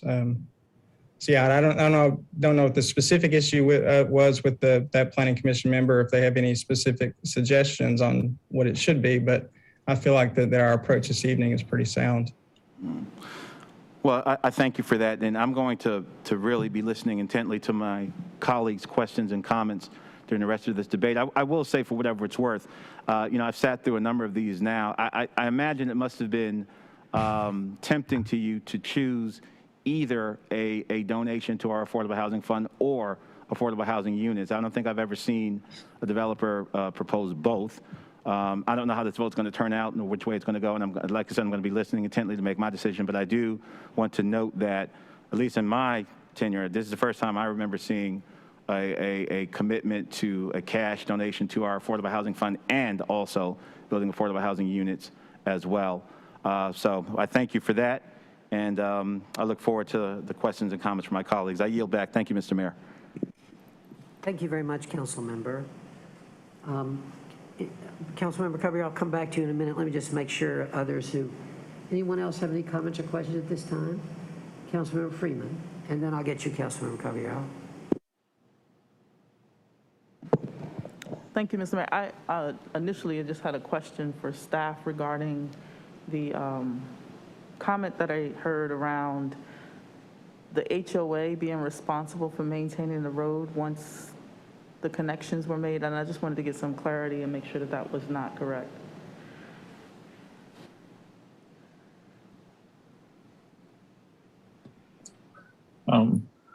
This bill, Judge, once again, I think there may have been some confusion related back to the Brightleaf at the park and Northern Durham Parkway. The HOA there is actually still responsible for maintaining Northern Durham Parkway due to some issues with NCDOT. They've been delayed in accepting it for maintenance, but the city has been working through that with the HOA and NCDOT, trying to get NCDOT to accept it for maintenance. So beyond that, just the only thing that would be maintained by the HOA would be any private streets within the development. And Jarrett can probably better explain where those areas may be. Thank you. I appreciate that. And just noting, because I can't see my notes as clear, the screen is small. But to whomever that was that mentioned that, I just want to make sure that if there is an issue around having the charges for an HOA and maintenance, I would really love to dig into that question and really figure out why it is you're carrying the cost for Northern Durham Parkway. That seems a little off. And then just noting from some of the comments that were made that when we decrease the speed on roads like Sharon Road or what have you, or any of those roads around there, just know that means more traffic stops, and it calls for traffic stops, and I just want to make sure that we're not setting ourselves up for failure. There were also a few of the questions definitely made me think. I'm on the fence about this, so clearly the comments that folks have been making make sense in that, the runoff and the traffic are the concerns of people who are closest to the property. And as Councilmember Middleton mentioned, living nearby, and notice I made the note of the get a snack, just kind of hit me where it's like, there has to be an understanding that this is all tied together, but we've got to find a way to make sure that each developer is not being dinged for it. And so I appreciate Mr. Neal explaining what his measure would be around, I guess, creating a slowdown. And I appreciate the line of questions that Councilmember Middleton asked. The one thing I don't want to miss in this conversation is that I didn't hear Mr. Eden's offer or mention anything about solar panels on the roof, but that could be something that we could talk about. And so just know that the conversation just because it's presented doesn't mean we have to accept it. And this conversation is ongoing. So I just want to make sure that's clear. And then just noting as well, when you say 15 ponds on a parcel, it implies to me that there's a lot of runoff. There's a lot of concern for runoff. And when we're down this path where that the previous regulations don't account for the runoff that's already in place, it just creates a kind of disconnect between what is real and what is kind of legislated. And so just being clear, I don't want to dismiss the voices of people who are saying that they're concerned about their runoff from the roofs or runoff from impervious surfaces. But this is, yeah. I'm stuck in the thought of how you actually can approve a project like this, knowing that there could be there could be much difference. The fact that they have included the 5% affordable housing in their plan up front, and they've also disclosed where their building envelopes will be, allows the city to be more proactive about where or how we're looking at runoff. But there's still opportunities here that I'm mindful of. And because of the state legislature, it's not something I can just ask for. So I'm happy to continue the conversation, but those were my questions. Thank you. Thank you very much, Councilmember. Councilmember Caballero. Thank you. I wanted to just highlight, because this is the first time I've seen it in a memo, where there's the two, alternatives, which is usually a denial, and then the second one, which is to continue the public hearing, partly to get, where it says City Council could elect to open the public hearing, et cetera, to ensure the proposal is consistent with policy being developed through the Southeast Durham focus area work. And so I'm just curious to hear from staff, when are they thinking that's going to be done? I know staff's been working really diligently on it, but then I can't breathe. Thank you, Councilmember. I see Ms. Young is with us. Good evening. I wanted to fill you all in case you haven't seen the policy recommendations, including our new kind of future land use recommendations. So a map and policies in draft form are available on the Engage Durham website for the Southeast Durham area. And so I wanted to briefly touch on a comment that was made earlier. One of the things that if you go to that site, and I'll put the link in the chat in just a minute for everyone, you will notice a variety of policies. Some are many of the things that we've talked about tonight. Some are some additional topics that we haven't explicitly covered. But the map in particular calls for a very large portion of the area, mostly to the east, to be called a future growth area. And that is kind of the area where we're proposing to not go into until we are better prepared. So picking up on a comment that was made earlier by a previous speaker, that is something that we're looking towards, but not in the geography of this particular case tonight, which is so close to US 70. Thank you. Can I continue? Thank you. Yes. So I am on the fence, but leaning yes. I'm just sharing where I'm at. I spent about 2 hours on the site this morning. I did not lightly trespass. I trespassed and almost got my van stuck. So some of my concerns have been allayed by some of the things that the developer already shared, the commitment to DPS, the commitment to the Affordable Housing Fund, which were not in our memo. I appreciate that. The other thing that stuck out was that 45-mile speed, which did not seem like it made sense where it was. And so the fact that that was also extended was very helpful. And I think that, I drove down Sharon, I drove up to Brightleaf Square, I timed everything.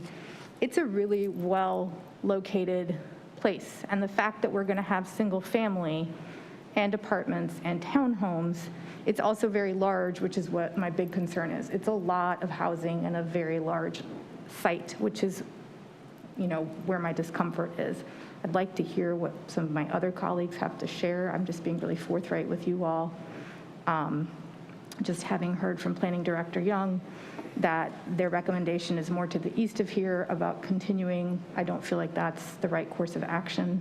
And I do want to really appreciate what the developer has done. I feel like our Planning Commission keeps moving the goalpost a little bit on our developers, and I don't necessarily think that that's fair. Now in some of the notes, there's, well, where are the green building commitments? So they got the affordable housing commitment, and now the goalpost has been moved to add another layer. And we need housing in this city. We do not live in a town anymore. There's 300,000 people in Durham County, and it is growing quickly. The development issues that people think they're avoiding are not going to be avoided. They're going to go into Person County and Granville County where the zoning rules are not as strict. Our water quality will still be affected. Our traffic will still be affected. And I think we really need to think about that. And I think our residents really need to think about that. The open space commitments, all of these commitments are significantly better than any of the developments that are already out there.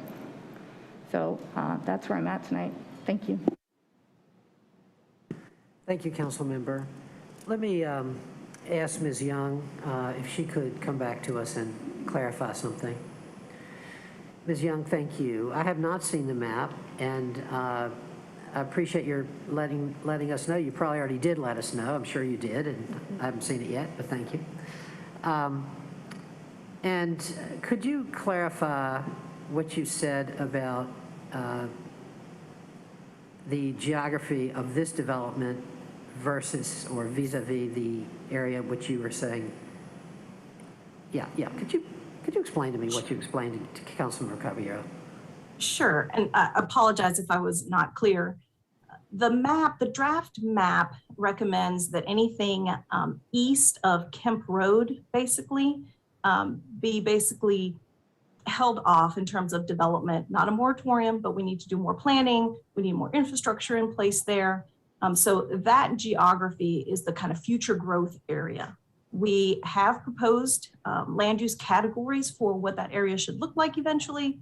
But what we're saying is that we're not ready to go there yet. And so we want everything between 70 and Kemp to start filling in. As you know, we have a lot of gaps as development has come through piecemeal, which is the way that development always happens. And so we need to start filling those in the areas where we already have a lot of the city limits extended, where we have infrastructure planned and in place. And particularly for this case, being so close to US 70, I think this is one where we don't have any concerns about this case tonight. We think that it is well situated to be developed at this point in time. Does that help? Thank you. It does help me. Thank you very much. Colleagues, Councilmember Freelon. Thank you, Mr. Mayor. And Planning Director Young, I just have a follow-up question. I remember at one point discussing the kind of the way development happened in Raleigh versus kind of how it's happening in Durham. And once we reached the critical mass, it kind of triggered some of the NCDOT and other infrastructure pieces to kind of go in and fill in the gaps. Is that phenomenon you've described relevant to this scenario where we need to kind of fill it in so that the connective tissue of infrastructure can be greenlit and it won't be done until we reach that critical mass? I'm just trying to connect what you just said with a conversation we had, and I just remember Raleigh being mentioned in that context. Could you speak a little more on that? Sure, be happy to. So I think the conversation that you're recalling, we were talking a bit about Raleigh has had a pretty robust series of transportation-related bonds, specifically aimed at modernizing, not just widening, but modernizing roadways throughout their jurisdiction. And so those have happened many decades after development was in place. They did not happen anywhere near the time that the development actually occurred. So, but I think a difference is that where we are, the kind of point in time where we are in, is we still have a lot of undeveloped land left to fill in. And as you know, as development occurs, we ask developers to pitch in and do their part and make the necessary improvements that handle the impacts that their project is creating, that their project will also benefit from. So it's both mitigation and kind of community benefit that we ask them to make those improvements. So I think a lot will be filled in terms of the infrastructure, in terms of the roadways by development as it fills in. But there may come a time where there may be some very small little remnant parcels that the city would then have to look into and decide to make an infrastructure investment itself to make some final connections. But this is a bit of a different, on the Raleigh example, those were areas that had been long developed and were not filling in anymore. So not quite apples to apples. Okay, thank you. Thank you, council member. Mayor Pro Tem. Thank you, Mr. Mayor. I just wanted to make a couple of comments around the traffic issues, which we're hearing about more and more with development in this area and lots of other areas of Durham. And I think that we can't let traffic become the enemy of housing, and particularly of density, because while more housing won't necessarily lead to more affordability, less housing will absolutely lead to less affordability. And that's what we're seeing now in Durham, where we don't have enough housing for all the people who are moving here. And there isn't really a way to prevent people from moving here. We don't have that ability. So the solution to traffic problem isn't less housing, it's more transit, and more ways to get people where they need to go without driving themselves, one person in an automobile. But we're also in this tricky space because public transit traditionally comes after there's more density. So we have these low density areas that aren't necessarily transit supportive, but where traffic is increasing and causing concern to the community because of that. I'm really interested in bringing more transit to this area and areas all over the city. I think we're more likely to be able to do that once more people are living out there. But of course, there's this intermediary period where more people are living out there and there still isn't any transit. There are some solutions I think we can look at, and I'm sure our staff is already looking at, and I know they're already looking at things like on-demand zones where people can get a ride without being on a bus route. There's also things like van share and park and ride that might help people get through this period where maybe we don't have enough density to support transit investments, but we may actually just have to have low density transit. I mean, I think that if it comes to a point where we are spending, where we are making the choice to invest public money in transit, that might be more expensive because there are fewer people living out there. But we're doing that because we know that we need to be able to build more housing, because we know that the environmental cost of single vehicle travel is really high, that we might, want to make those choices as a city to continue or add bus routes in low density areas, even though they're not necessarily going to be the most well-utilized routes right now, knowing that there are people out there who need transit and that we are anticipating those areas to grow in the future. I also just wanted to say a little bit, so folks made some comments about how development is happening piecemeal and is very developer driven, and that's true. I think the issue that we face is that that's a consequence of private land ownership. Like, the city doesn't own this land. And zoning is a very blunt instrument for creating the kind of development that that communities want, that neighborhoods want. We can't tell people what to build on their land that they own. We can't tell them what to do with the land that they own. We're dealing with state roads, which are not going to be expanded or modernized with the city infrastructure bond. We're looking at an infrastructure bond right now, but it would go towards neighborhoods that lack investment, communities that lack investment, and Southeast Durham certainly doesn't qualify as a community that lacks investment. It's getting tons of investment right now. So I think that as we focus on what we can do, I think, continuing to figure out how we can get people, how we can mitigate the issues of traffic without jumping to, we need to build less housing. There are people moving here, they need somewhere to live. We need to build housing. We just need to figure out how to get people from point A to point B without putting them in, without every single person driving their own car. And I'm excited to think through some more creative solutions about that, and for the city to continue to invest in solutions, even though they might be expensive, because we recognize that there are greater benefits to that investment of creating more transit opportunities in these lower density areas, anticipating that they're going to grow and that they're going to be used now, and as developments like this, as more development like this happens in this region. Thanks. Thank you, Madam Mayor Pro Tem. Colleagues, other comments or questions at this time? Anyone? All right. Colleagues, anything else before I close this public hearing? We can, of course, still have comments after that or questions. All righty, I'm going to declare this public hearing closed, and the matter is now back before the council.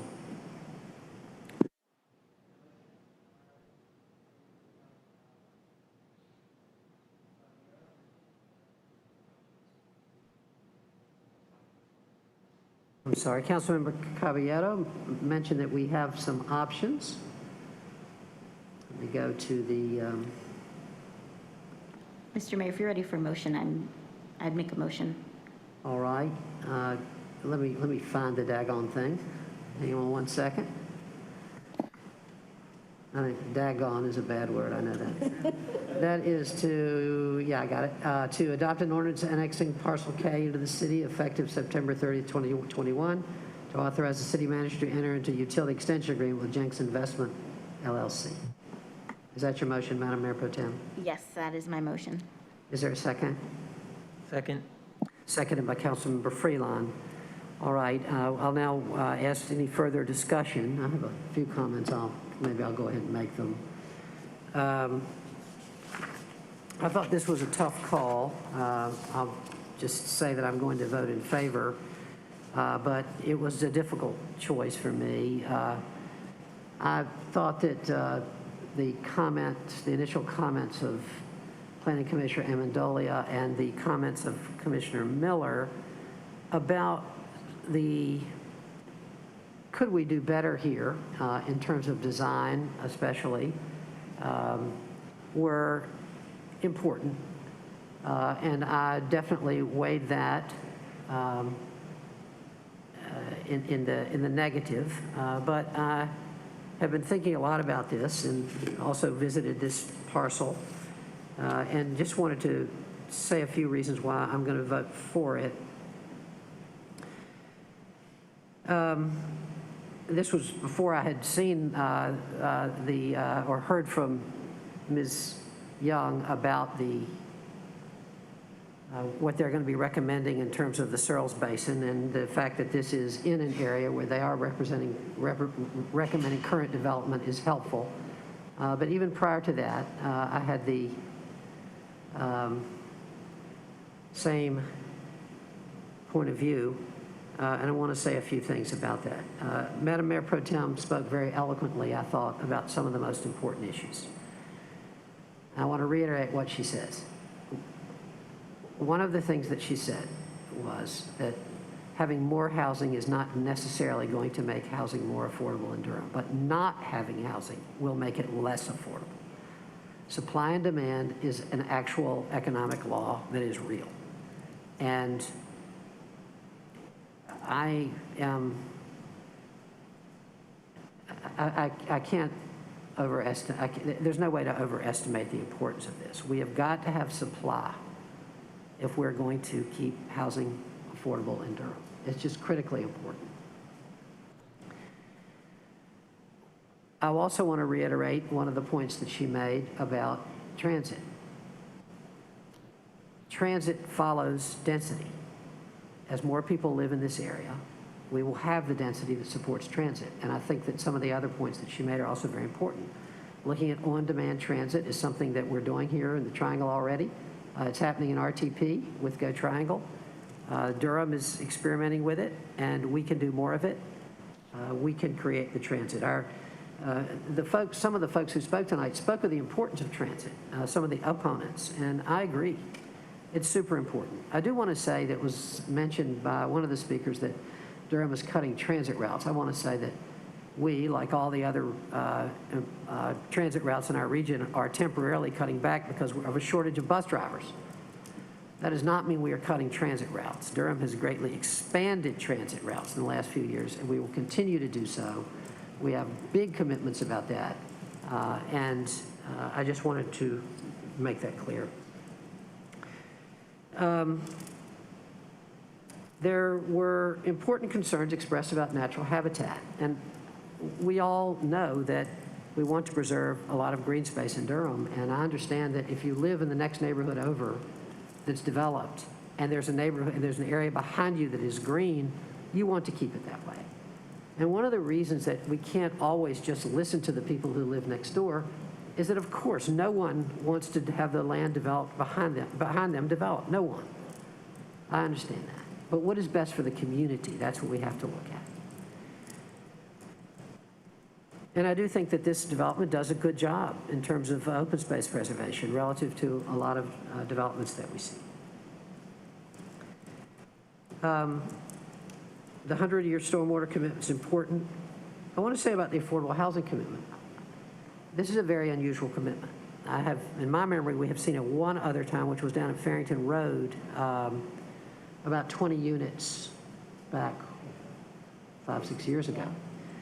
That, and Councilmember Reese and Mayor Pro Tem can correct me, but I think that was the only time that we have seen any substantial number of units actually included as affordable housing. Mandatory affordable housing with a time commitment that can be monitored, and Councilmember Middleton mentioned this, is important. It's a big step, and I don't think it should be minimized.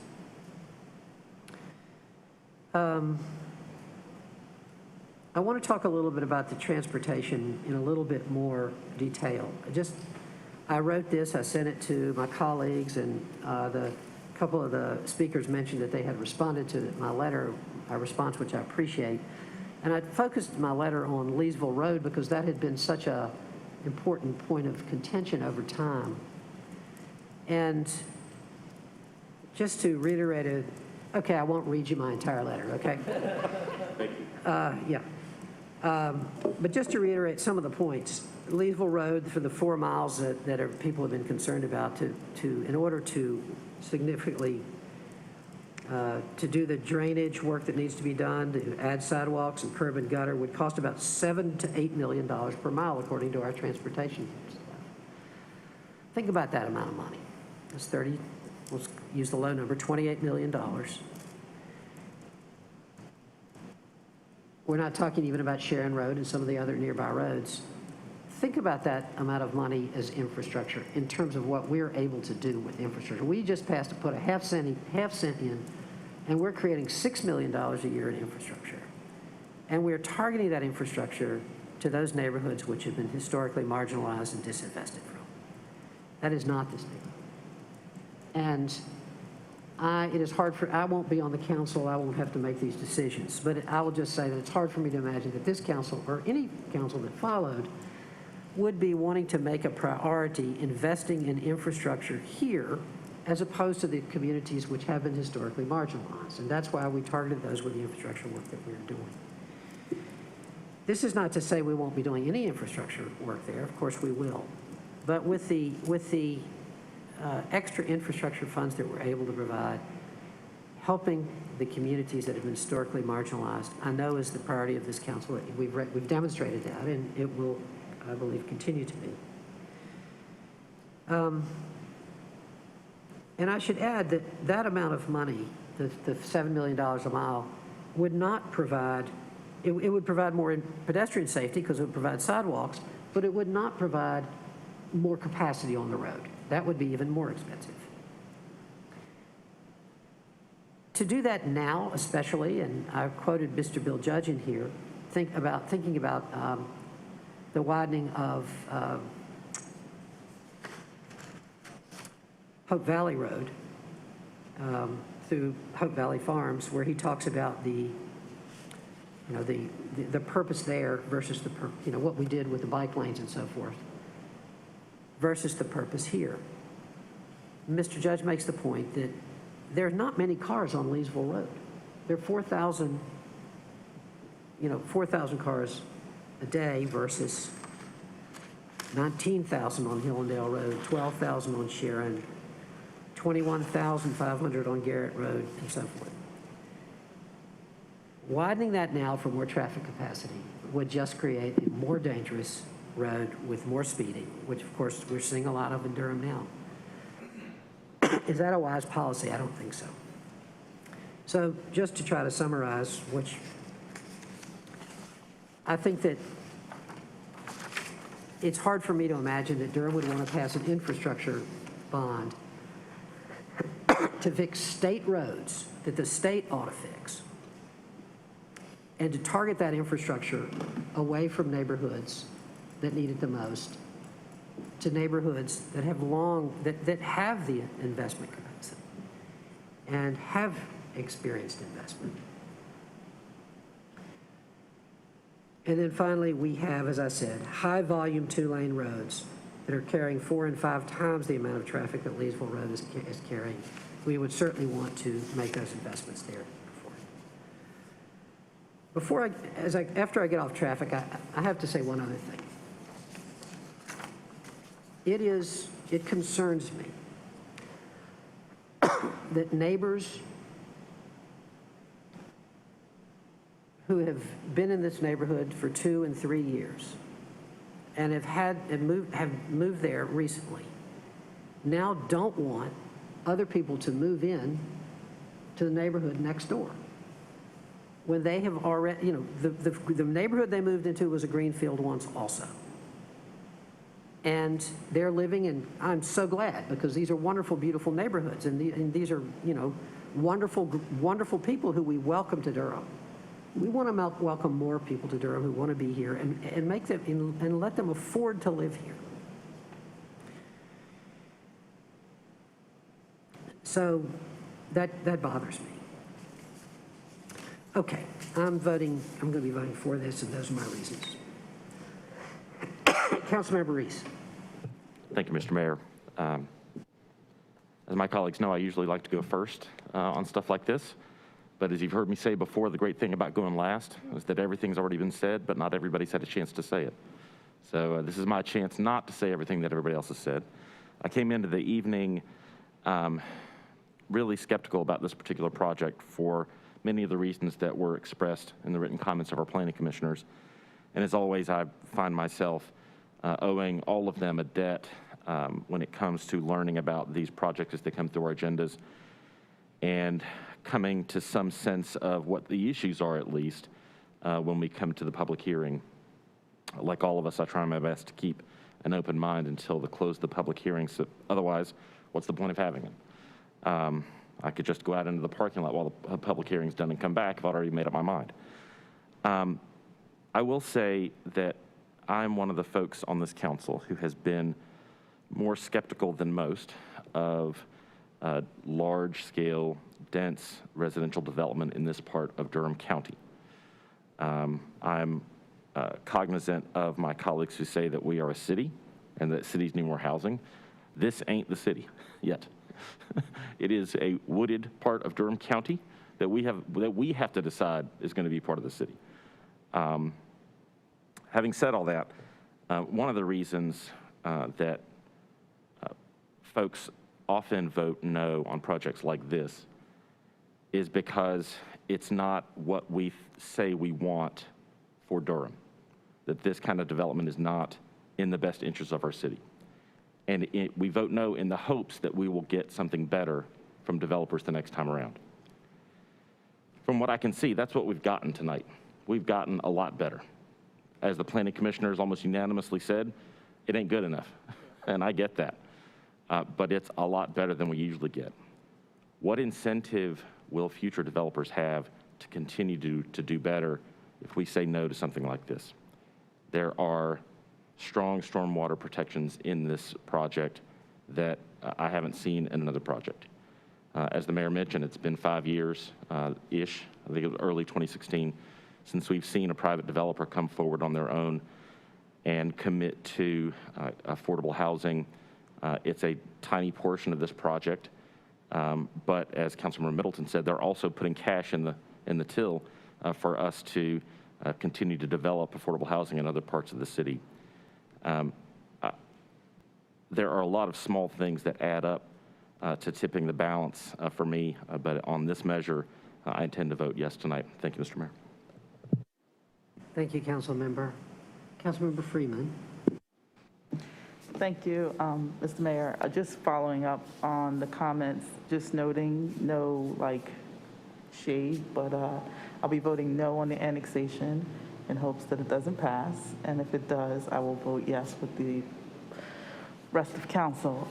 Just noting that this is a phenomenal project, I have to say, and I'm really impressed. I, however, am really moved by my understanding of how these projects do move forward. And so just noting, like, I think I was on the Planning Commission in 2016, and it wasn't the developer who decided. It was really the engagement of the residents who organized around making sure that the developer understood that that area was their home. And so just being mindful that it's the annexation that moves us forward. I do not want to approve that aspect of this case, but I am in favor of if we are annexing this section of the community, that this project should definitely move forward. So, thank you. Thank you very much, Council Member.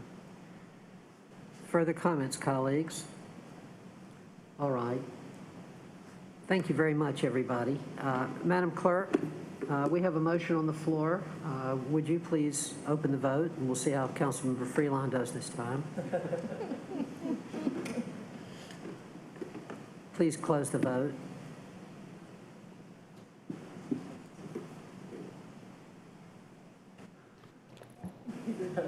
Whoops. I pressed yes. Okay.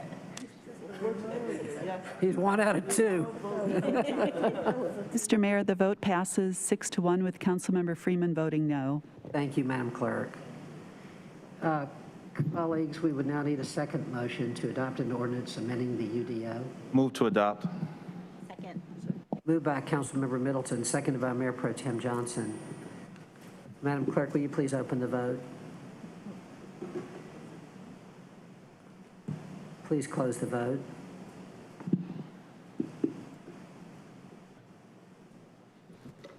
The motion passes 7-0.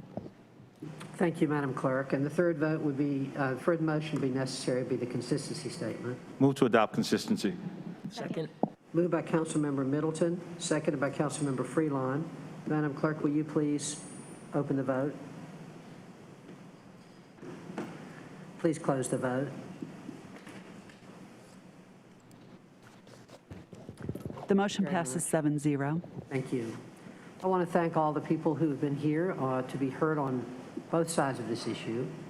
I think that everybody here has had really good and important points to make, and I want to thank those that came down here, as well as those who have been participating virtually.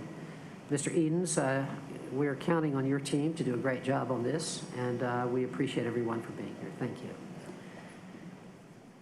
Madam Mayor Pro Tem, I was wondering if you would be willing to preside over item 28. Sure, happy to. Thank you very much. Yeah, just 1 minute. Oh, captioners. Good idea. We will, thank you, Councilmember. We will break, shall we say, Madam Mayor Pro Tem, 5 minutes back at 9:31? Sounds great. Great. So, colleagues, remember to mute your microphones, and everything else you can mute.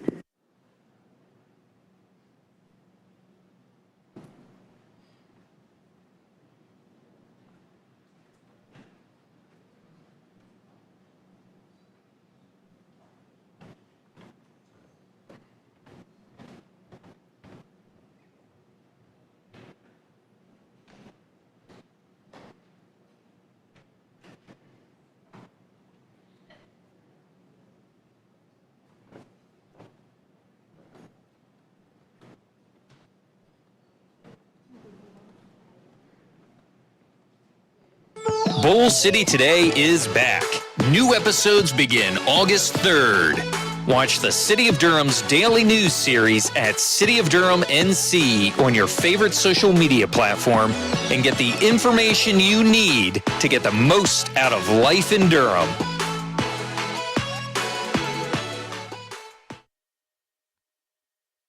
Why is community engagement a crucial component in the development of this plan?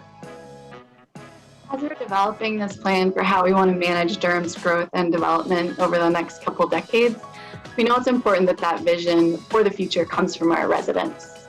So that means first we need to improve our overall community engagement from how we've done things in the past. We need to empower residents to shape what's included in the plan and work to engage residents in that process across the community. In addition, we know that many residents and their perspectives have been left out of past plans, which means that the rules have been unfair to some residents, especially residents of color. So in addition to improving our community engagement generally, we need to focus on equity in our engagement. See a pothole? There's an app for that. Missed pickup? There's an app for that. Need to set up water service? There's an app for that too. Introducing the One Call app. Report your service requests online on your schedule. Just download for free from the App Store or Google Play Store. Then, sign up and start using it to report problems, check the status of your service request, or just find out more information. Try the Durham One Call app today.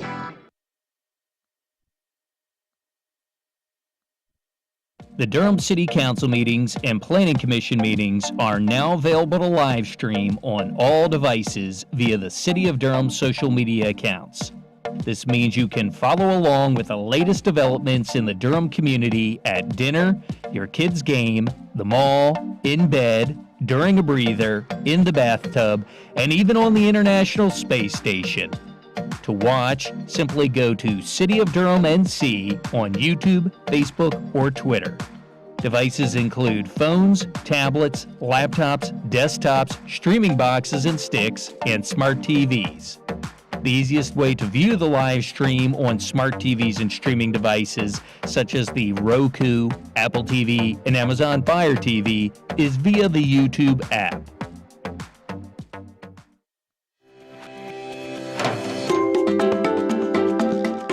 Paint does not belong in our creeks and rivers. To avoid paint pollution, remove paint from brushes before you wash them, and wash brushes indoors. Never dispose of paint in streets or yard drains. It's not just bad for the environment, it's also illegal. Remember that paint thinner and oil-based paints are considered hazardous materials and cannot be put in the trash. By taking a few simple steps, you can do your part to preserve the health and natural beauty of our creeks, streams, and lakes. Let's all work together to keep our waterways clean and paint-free. For more information, please visit durhamnc.gov/stormwater.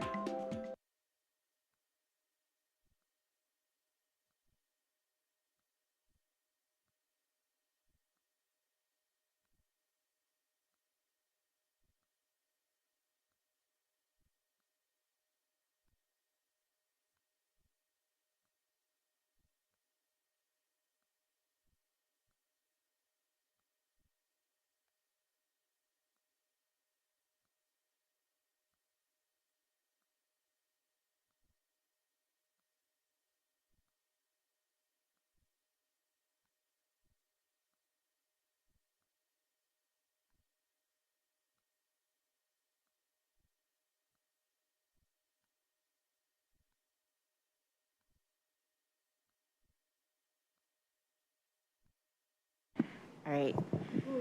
Good evening, everyone. It's now 2, and we're going to continue with our meeting. Our next item is item 28, Consolidated Annexation 405 TW Alexander. And we are ready for the staff report.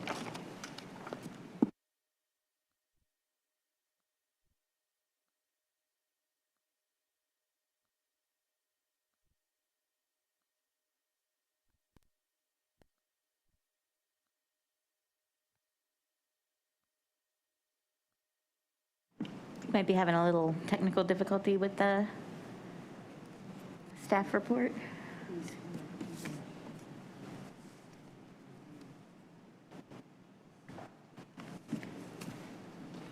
Just give us a minute, we'll get that figured out.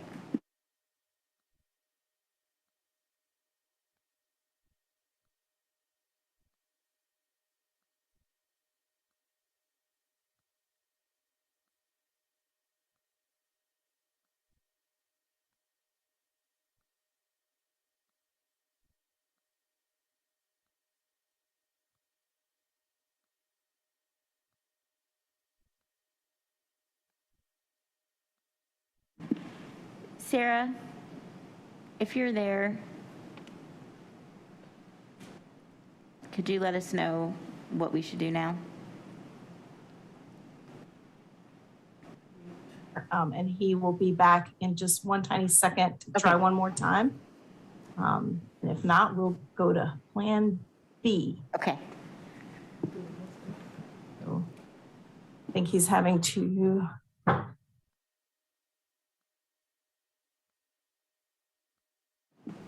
No worries. This is the new era in meeting technology. There we go. I think he had to switch devices. Okay. I switched to my phone. How is that? We can hear you. That's great. All right. My apologies. No worries. We'll try this again. Good evening, Mayor Schul, Madam Mayor Pro Tem Johnson, honorable council members. I'm Alexander Cahill with the Planning Department. I'm happy to be here with you. We did receive a request for utility extension agreement, voluntary annexation, and a zoning map change from Jared Edens of Eden Lands Corp. And this is for one parcel of land totaling 8.914 acres. This is located at 405 TW Alexander Drive. This annexation petition is for a contiguous expansion of the existing corporate limits. The current zoning is office and institutional with a development plan on the site. And the applicant does propose to change this designation to planned development residential 19.745 or 19.745 dwelling units per acre. This is to allow for a maximum of 176 multifamily residential dwelling units with an amenity center.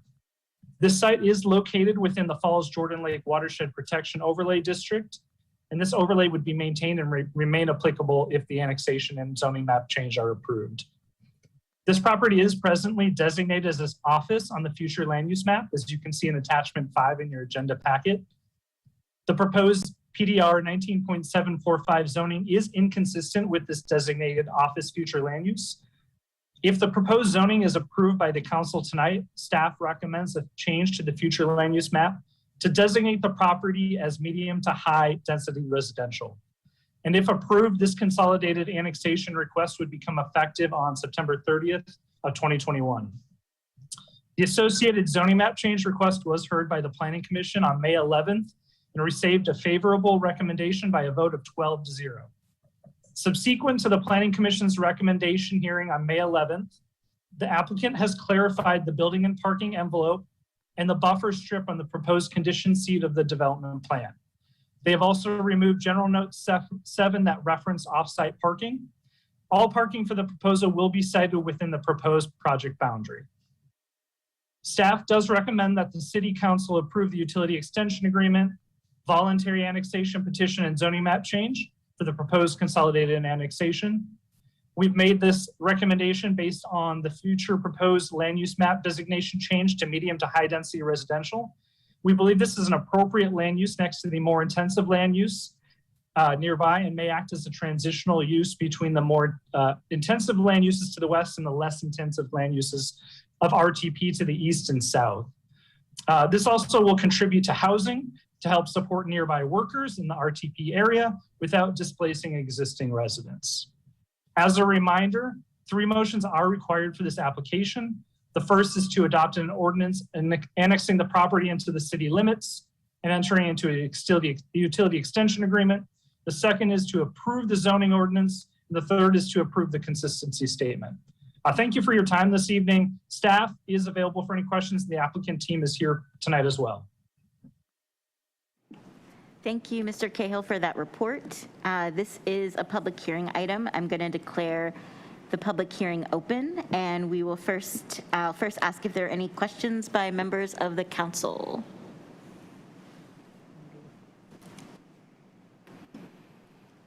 All right, seeing no questions, we are going to move on to our speakers. There's one person signed up to speak in advance, and there are no speakers in the chat.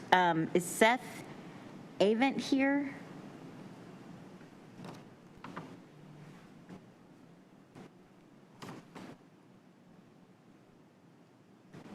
Not in the Zoom. All right, so it looks like we have no speakers.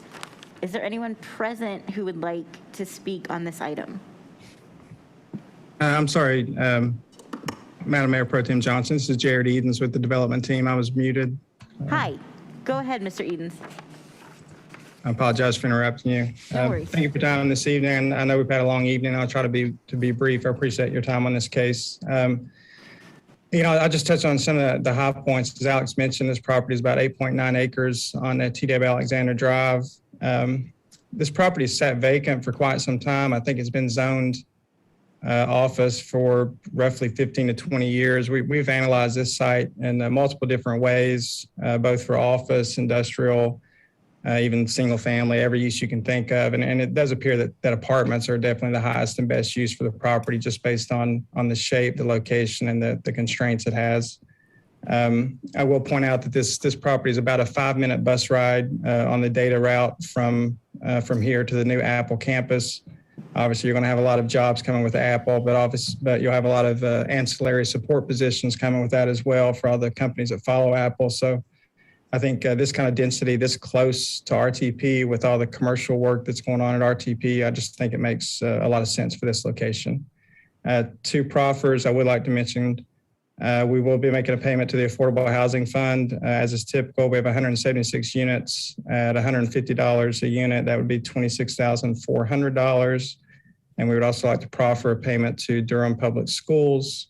Per the staff report, we have 37 additional students here at $500 apiece. That would be a payment of $18,500 to Durham Public Schools. Both of these would be made prior to the first final plat for the property, and I'd be glad to answer any questions you have. Thank you. Thank you, Mr. Edens, and thank you for those proffers. Is there anyone else who'd like to be heard on this item? All right, seeing none, I'm gonna declare the public hearing closed and the matters back before the council. Are there any comments from members of the council?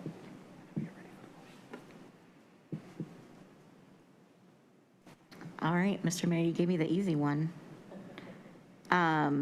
If there are no comments, then if someone would like to make a motion, the first motion is to adopt an ordinance annexing 405 TW Alexander into the city of Durham, effective September 30, 2021, and to authorize the city manager to enter into a utility extension agreement with Eden Lands Corp. So move. Second. Moved by Councilmember Freeman, seconded by Councilmember Freelon. Madam Clerk, would you open the vote, please?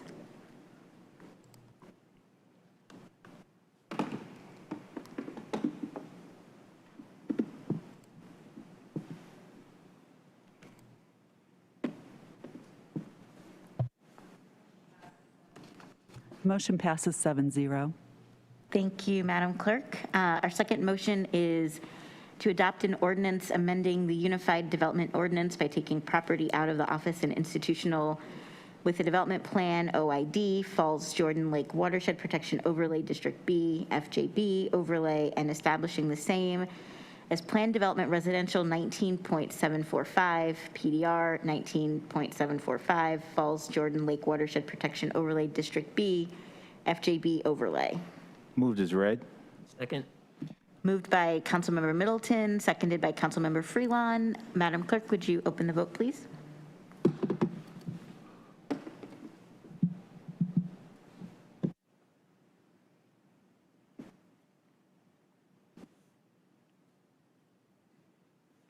The motion passes 7-0. Thank you. And our final motion is to adopt a consistency statement. So moved. Second. Moved by Councilmember Freeman, seconded by Councilmember Middleton. Madam Clerk, would you open the vote?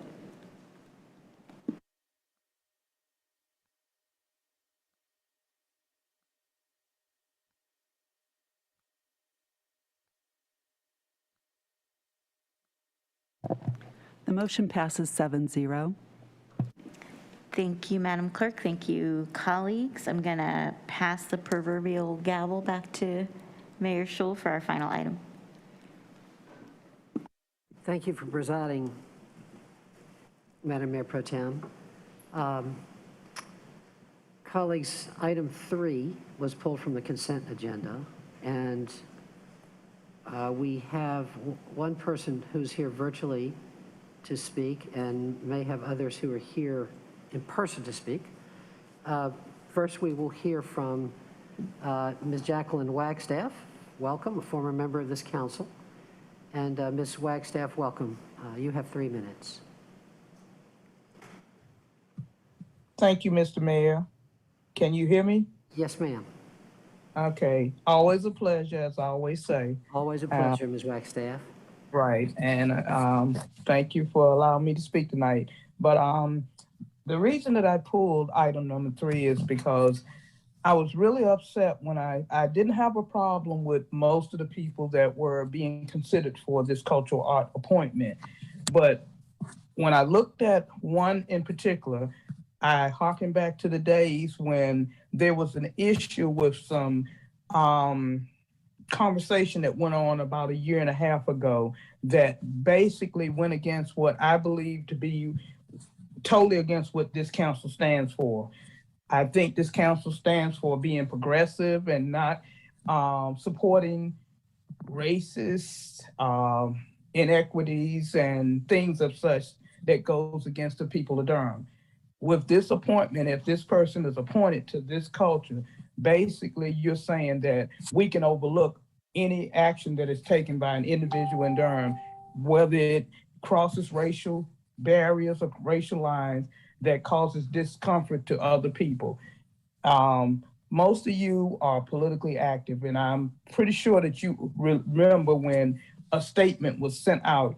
It inadvertently was released, but there was a release of a statement that included several of your community members, Black women that are active in the community, that do a lot in the community.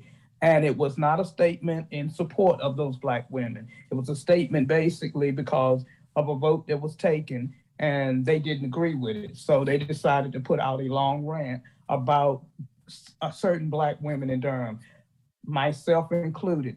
I don't know why I was included in it because I was not a part of the original conversation that went on about the vote, but I was included in the rant. I think if you take this vote tonight and allow this person to sit on any committees or boards that you appoint to, it would do damage to the reputation of Durham and damage to this council. Now, I understand that there are certain Black voices that have more credibility with this council than other people, even though there are other people that do a lot in the community and the community respects that. But tonight is one of those nights that I just had to come before you and speak on this matter, because if this vote is taken, you will definitely have set the precedence on basically saying, just look the other way. We can add this person and we just have to overlook their indiscretions, even though they bordered on racist, they had a racist agenda behind it. So I'm asking this council tonight to not consider Mr. Dorfman for a position on the Cultural Art Advisory Committee. Thank you, Mr. Mayor and council members, for hearing me tonight. Ms. Wagstaff, thank you for being with us. We appreciate your comments. Anyone else like to be heard tonight? Ms. Ortiz?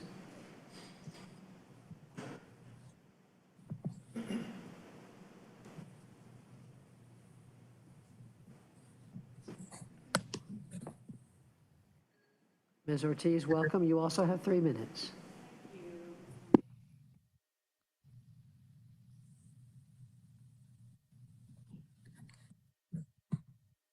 The improvement of our lives. And so I think it's an easy 3 hours to stand in defense of them, given Mr. Dorfman's actions towards these people. I don't think he has made amends or spent the last 2 years attempting to rectify the harm that he did in that time. I don't know of anyone in Nuestra Gente that feels like he has helped to seal together the wounds that he ruptured open. I don't know that he has apologized to you, Javiera, for displaying a lack of confidence in your candidacy and the way he had chose to approach the issue. I don't think that he has apologized to you, Mr. Middleton, or to you, Pierce, for the original and terrible things he said in that email, or to Mama Nia, or to Jacqueline, who just spoke. So I'm shaking because, I just can't believe that he would have the gall to even apply for this position. And so I just want to say Rodrigo's history in the Latinx community has been troubled for some time, especially within members of Nuestra Gente, which is a Latinx caucus within the People's Alliance. And I write to you to oppose his appointment to the Durham Cultural Advisory Board. Bearing the burden of his bad behavior, many of the Latinx women in that group devoted many hours attempting to call him in, to bring him into accountability. So he should have known better before that email ever went out. But his arrogance, his hubris, was that he thought that he would be protected for his anti-Blackness, for his anti-unifying statements that he decided to put out with lots of mischaracterizations of everyone involved. And he chose to put that into writing and to slander people's reputations and community, and was refusing to be called into account even after those statements. So no amount of patience or diligence or thoughtfulness extended to him has been received, I think, in a way that is effective. And he has instead decided to double down on his errors. And he continued to do that well after having his mistake brought to his attention. As a person who has served on several commissions and boards, I don't see Rodrigo as a good choice for the Durham Cultural Advisory Board, as his presence does not bring healing. It does not bring accountability and dedication to being anti-racist in this city, which is something many of you have committed yourselves to in your elected office. I can't imagine how many times he would talk over his femme-identified counterparts on any commission he serves, being dismissive of other Black members, and how distracting he would be if another crazy thing popped off that these boards would then have to contend with his behavior. His appointment would say that you can slander Black women in Durham and get away with it and actually be celebrated for it. Thank you, Ms. Ortiz. We appreciate you being here, and thank you for your comments. All right, colleagues. We have before us this item. Hang on, I'm losing it. And so I will begin by accepting a motion, and then we can discuss this. Is there a motion that we approve this appointment? Hang on, my computer's not helping me. Mr. Mayor, before you move the motion, I would just like to get some clarity from our clerk on the vote for Mr. Rodrigo Dorfman. Sure. I don't know if the clerk has that handy. No. Okay. All right. Mr. Mayor, I would move that we approve the appointments to the Cultural Advisory Board. All right. Is there a second? Mr. Mayor, I'd like to make a substitute motion that we hold this. Council member, let me see if there's a second first, and then you can do that. Is there a second to the motion that we approve the members of the Cultural Advisory Board? Second. It's been moved and seconded that we approve the members nominated to the Cultural Advisory Board, which, okay, and then Councilmember Freeman, would you like to, thank you, Madam Manager, my internet doesn't seem to be helping me on this computer. I'm going to shut it down and use yours. Thank you. Thank you very much. Yeah, this would be to appoint Michael Betts, Eldrin Dees, Rodrigo Dorfman, Rafe Pernsley, Laura Ritchie, and to reappoint Tom James. So, Councilmember Freeman, did you want to offer a substitute motion? Yes, Mr. Mayor, I'd like to offer a substitute that we hold the nomination for Rodrigo Dorfman. All right. Is there a second to that? Second. All right. It's been moved and seconded that we have a substitute motion to hold the appointment. Could you clarify what you mean by that? I think it would be harmful to continue with that appointment, and so I just want to make sure we revisit it. Okay, so revisit it at the next work session? That would be a good idea. Okay. So, Councilmember Freeman, Councilmember Middleton, you heard Councilmember Freeman's explanation of what the holding that means was be to reconsider at the next work session. Is that do you second that motion? Actually, I already seconded. Okay. I'm sorry, if you could restate. Yeah, no worries. What's in it? I just want to make sure, I was trying to clarify Councilmember Freeman's motion, which is, as I understand it, to hold this to reconsider at the next work session. Hold the appointment of Rodrigo Dorfman to consider at the next work. Well, yeah, I'm prepared to, so I'm actually prepared to debate it tonight. I mean, I don't need another session, but if that's the council member's motion, my second stands on it, but I'm prepared to debate it tonight. Okay, thank you. All right. We have a motion on the floor that a substitute motion, which would be to hold the nomination. I guess it would be to approve the others and to hold the nomination of Rodrigo Dorfman until we could discuss it at a work session. If we could just identify who voted for Rodrigo Dorfman, I just know that I did not, and so I just wanted to know if he received 4 votes from this council, who those 4 votes were. Okay, well, people can talk about that when they speak. Yeah. Yes. Mr. Mayor, I'll go on the record. I didn't vote for him. Have that information. Do the math. Okay. All right. Colleagues, now I'll open the floor for discussion. Anybody want to get us started? Councilmember Middleton. Thank you, Mr. Mayor, and thank you, colleagues. I don't think I've ever been in this situation since being on the council. I can recall only one time I have ever actively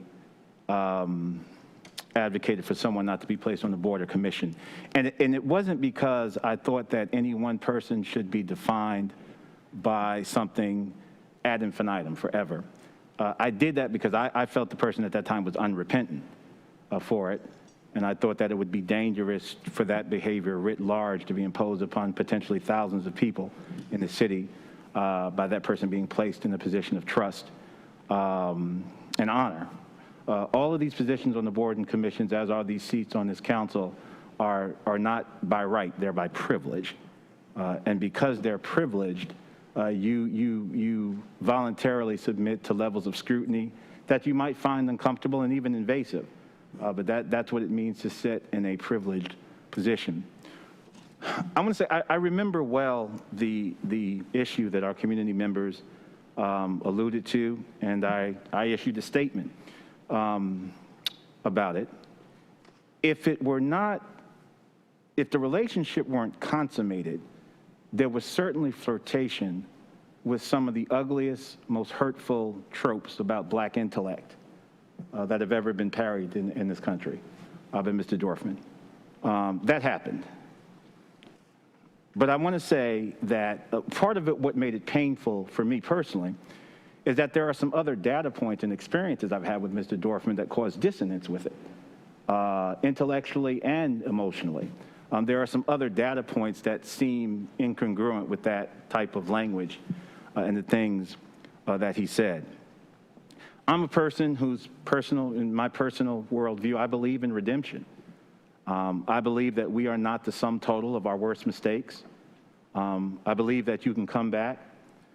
But I also believe that redemption is a road that you have to travel. It's oftentimes not instantaneous. It's not overnight.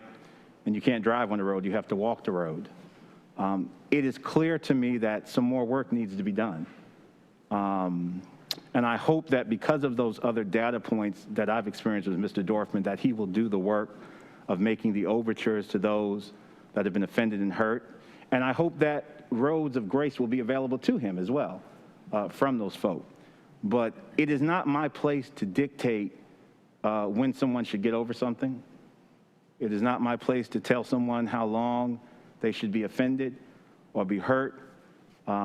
That's not within the purview, my purview as a council member. It is my place, however, to protect the brand of this city and to protect the integrity of these boards and commissions. And I believe until that work is done, this will be a distraction from our boards and commissions at this time. Clearly, based upon the statements from members of the community, and I would also add, curiously, the lack of statements from council members in support of him tonight.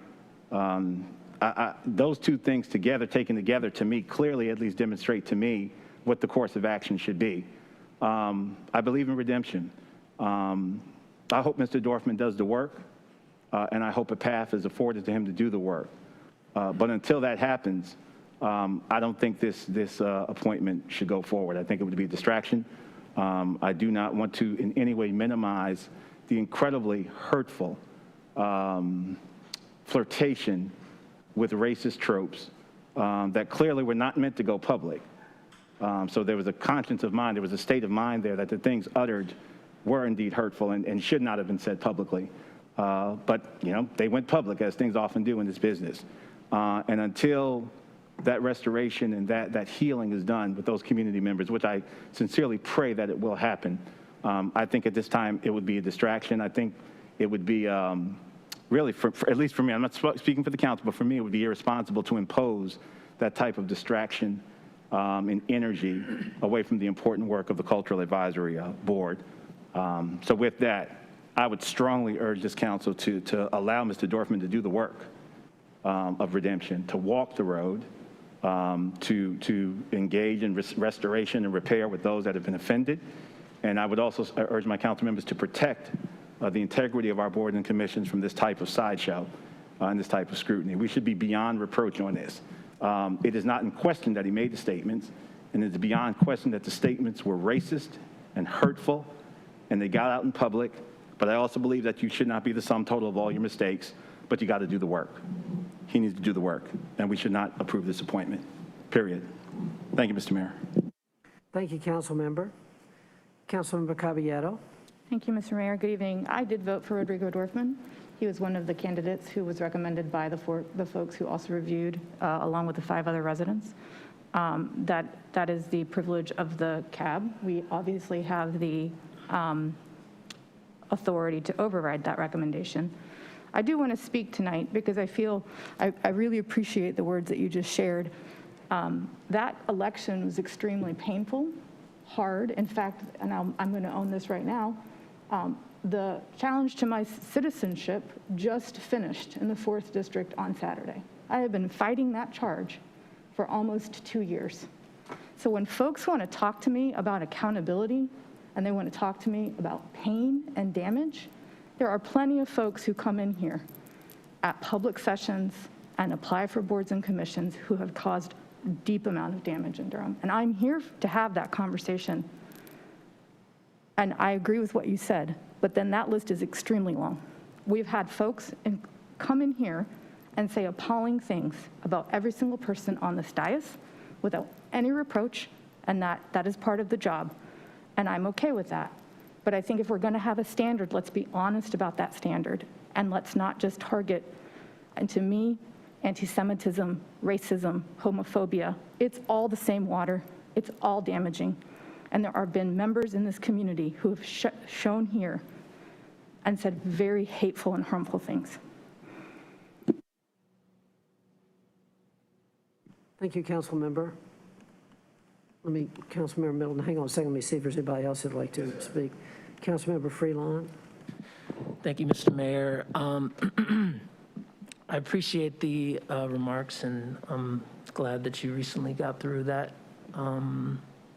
difficult period, or I guess it's still ongoing, and I'm sorry that you had to go through that, Javiera. And stand in solidarity with you to rebuke all the things that you talked about, and think that and agree with you that we should have a standard bar for all folks who speak in a way that is harmful to the community, and hold all folks to that level. I was one of the people who voted for Mr. Dorfman. I remember 2 years ago hearing about the harmful remarks were made. At the time in 2019, my father had just passed away, and I took an intentional step away from social media. And so I had a couple friends reach out to me about the remarks, and I chose not to engage because I was in an emotionally vulnerable space personally, and didn't have the bandwidth to take that on, and hadn't really heard anything about it since then. I guess it was kind of a big issue that didn't come up again really until tonight. I'm hearing more details about the fact that an effort to repair those harms have not been made. I'd forgotten that my name was mentioned at some point. I'm not sure in what context, because I never read the letter or looked into the details.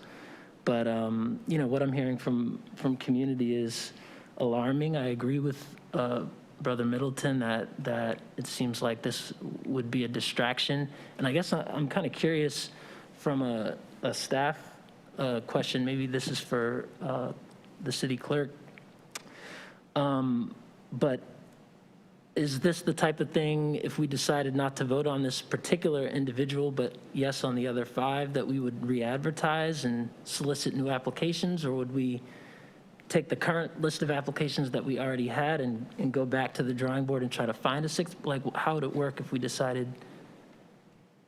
Thank you for that question. This would be re-advertised in the next cycle. Pardon? Oh, and we did have other applicants for this position, so all the other applicants would be included in the re-advertised position. Okay. Okay, yeah, again, this is a first for me. We've done quite a few appointments, and I haven't yet in my, 9-10 months on council experienced this kind of public outcry with an appointment to a board. And I agree with Councilmember Middleton that it seems like, if you really put the benefit of the doubt hat on, it's an opportunity for healing.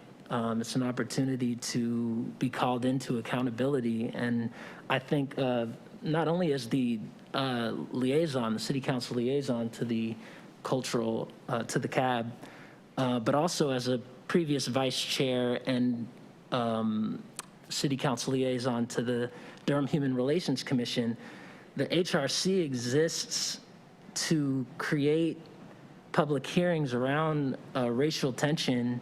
And I'm reading this directly from the website. It's bullet point number 1 under commission powers, to bring parties together involved to discuss the facts and assist in the resolution of such complaints around situations involving racial tension. So I think that there's an opportunity to invite the Human Relations Commission into a process or a conversation that could hopefully result in some reconciliation, healing, dialogue, and accountability. And I think that, from what I'm hearing tonight, I think that could be a useful lever to pull, and we have it kind of baked into the system through the Human Relations Commission. So I appreciate you, Jackie Wagstaff and Adil Ortiz, for coming and speaking and sharing your perspective and pulling this item. This is news to me, and would love to hear from my other colleagues about if you have experience, Mayor Schul, or precedent for this type of thing in the past, or what you recommend in terms of, what type of action we should take. But I hear the merit of the women, the Black women, who have come to speak today, on the second day of Black August, and I take their word very seriously. So I'd like to get thoughts from my colleagues who've been around a little longer than I have about it. Thank you. Thank you, Council Member. I don't have comments at this time, but I do want to say that the way I heard the motion is not that this would be re-advertised. That would happen if we decided to turn this person down. What I heard the motion as being is that it would come back to the work session for our discussion. Thursday. So we don't have to have that motion. There could be another one, but that's the one that we've got. Yeah. If it helps, Mr. Mayor, I can change the motion since we're having the discussion. I wasn't sure we would have it tonight, but if we're having the discussion tonight, I think it's worth, not taking the time on Thursday again to rehash it. I think it's pretty painful. And I also want to note for Councilmember Caballero, I feel your pain. I heard you on that, and I think it's important to note that when it's me who's attacked, it's very different. I expect it. That's what people do. When it's members of the community who are attacked, it's kind of I don't know, there should be some measure here in acknowledging that we're selecting people for the boards and commissions. I think I'm in the same space of understanding, like, folks can do and say as they please. That is not I'm not here to police that. But I do think it's important to note that if we're in community together, then we need to be in community together. And that's not what I've seen or heard or I'm hearing as I ask folks in the community about Mr. Dorfman. And so I am quite concerned and him being selected, and just noting that the words that Ms. Ortiz spoke here this evening ring true, in that if Black women are just not acknowledged in the way that if there were far too many times, we've had situations arise where race or racism and all of those things have come about, and all of the discussions, the debates, the conversations, the point of it is not to fuel it, but to actually kind of to dissipate. And I really appreciate Councilmember Freelon's point around the Human Relations Commission being some place to probably do that, because I don't think that there should be, like, there's no point of no return. There should be space to kind of rebuild or whatever it is to, I want to note that Councilmember Middleton noted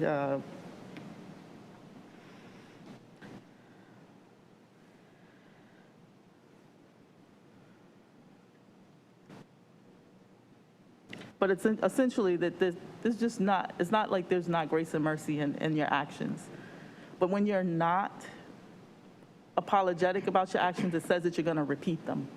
And if you're going to repeat that behavior, that does disrespect FEM leadership, whether it's a member in your board or your committee or a member in the community. I don't want to make that a overture. Like, I don't want to push for that overture. I want to make sure that we address it where we can. And so just noting that I don't think I've objected to many board members, but this one I would. And just based on the folks who I know were hurt and harmed. There were many Black women named in that letter. And I also wrote a response because I thought it was pretty insidious in the way that this white organization or white-led organization, the People's Alliance, had kind of developed this nuestra gente and not acknowledged the kind of dynamics that would be created for Black Latinx people who were being subjected to racism by their white counterparts. And that is yet to be addressed in our community, and I just want to make sure that we can table it for another time.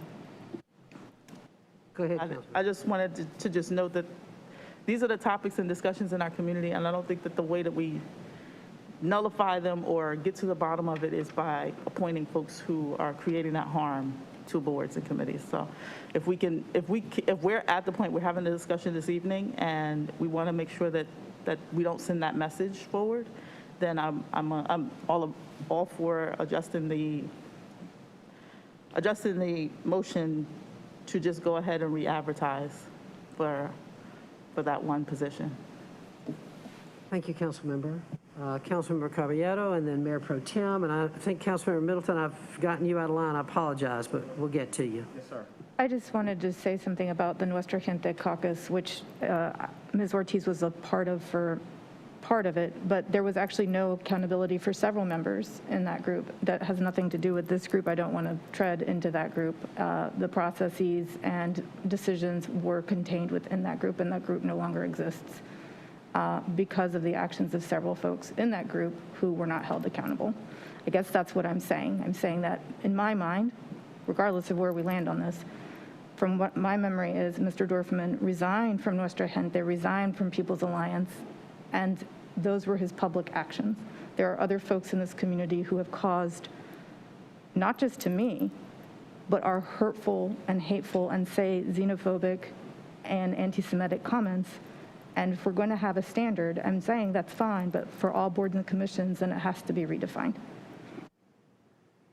Thank you, Councilmember. Mayor Pro Tem, and then Councilmember Middleton. Thank you, Mr. Mayor. I also voted to appoint Mr. Dorfman to the CAB and plan to continue to support the appointment of Mr. Dorfman to the CAB. Some broad comments. I've been reading a book called Conflict is Not Abuse, and I would recommend that book to Durham broadly. The specific conflict that has created this conversation occurred between a small group of people in the context of a very polarizing and contentious election, and then was exploded into a conflict that was exploded and magnified into a conflict that then became an article in the local paper, with this idea that that this somehow needed to be heard by the entire community, that it was somehow more than a small conflict between a very politically connected group of people who were interacting in a context of personal relationships, political and organizing relationships, and an election, and taking actions in that context specifically designed to, and the entire conflict was about the council election. There is a political component here. There's a personal component here.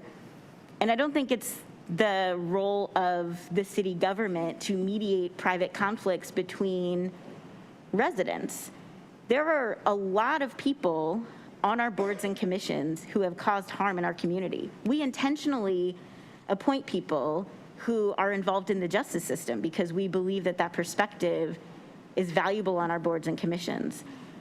The fact that we are having an entire conversation about one person, when I know for a fact that there are people on boards and commissions who have done far worse than write an insulting email, a highly problematic email, which I believe Rodrigo has taken accountability for, has resigned several positions in order to avoid being a distraction and avoid making the conversation about him and that particular email and that particular conflict. I think that there's just this broader question of who gets to define harm and who gets to decide whose harm matters.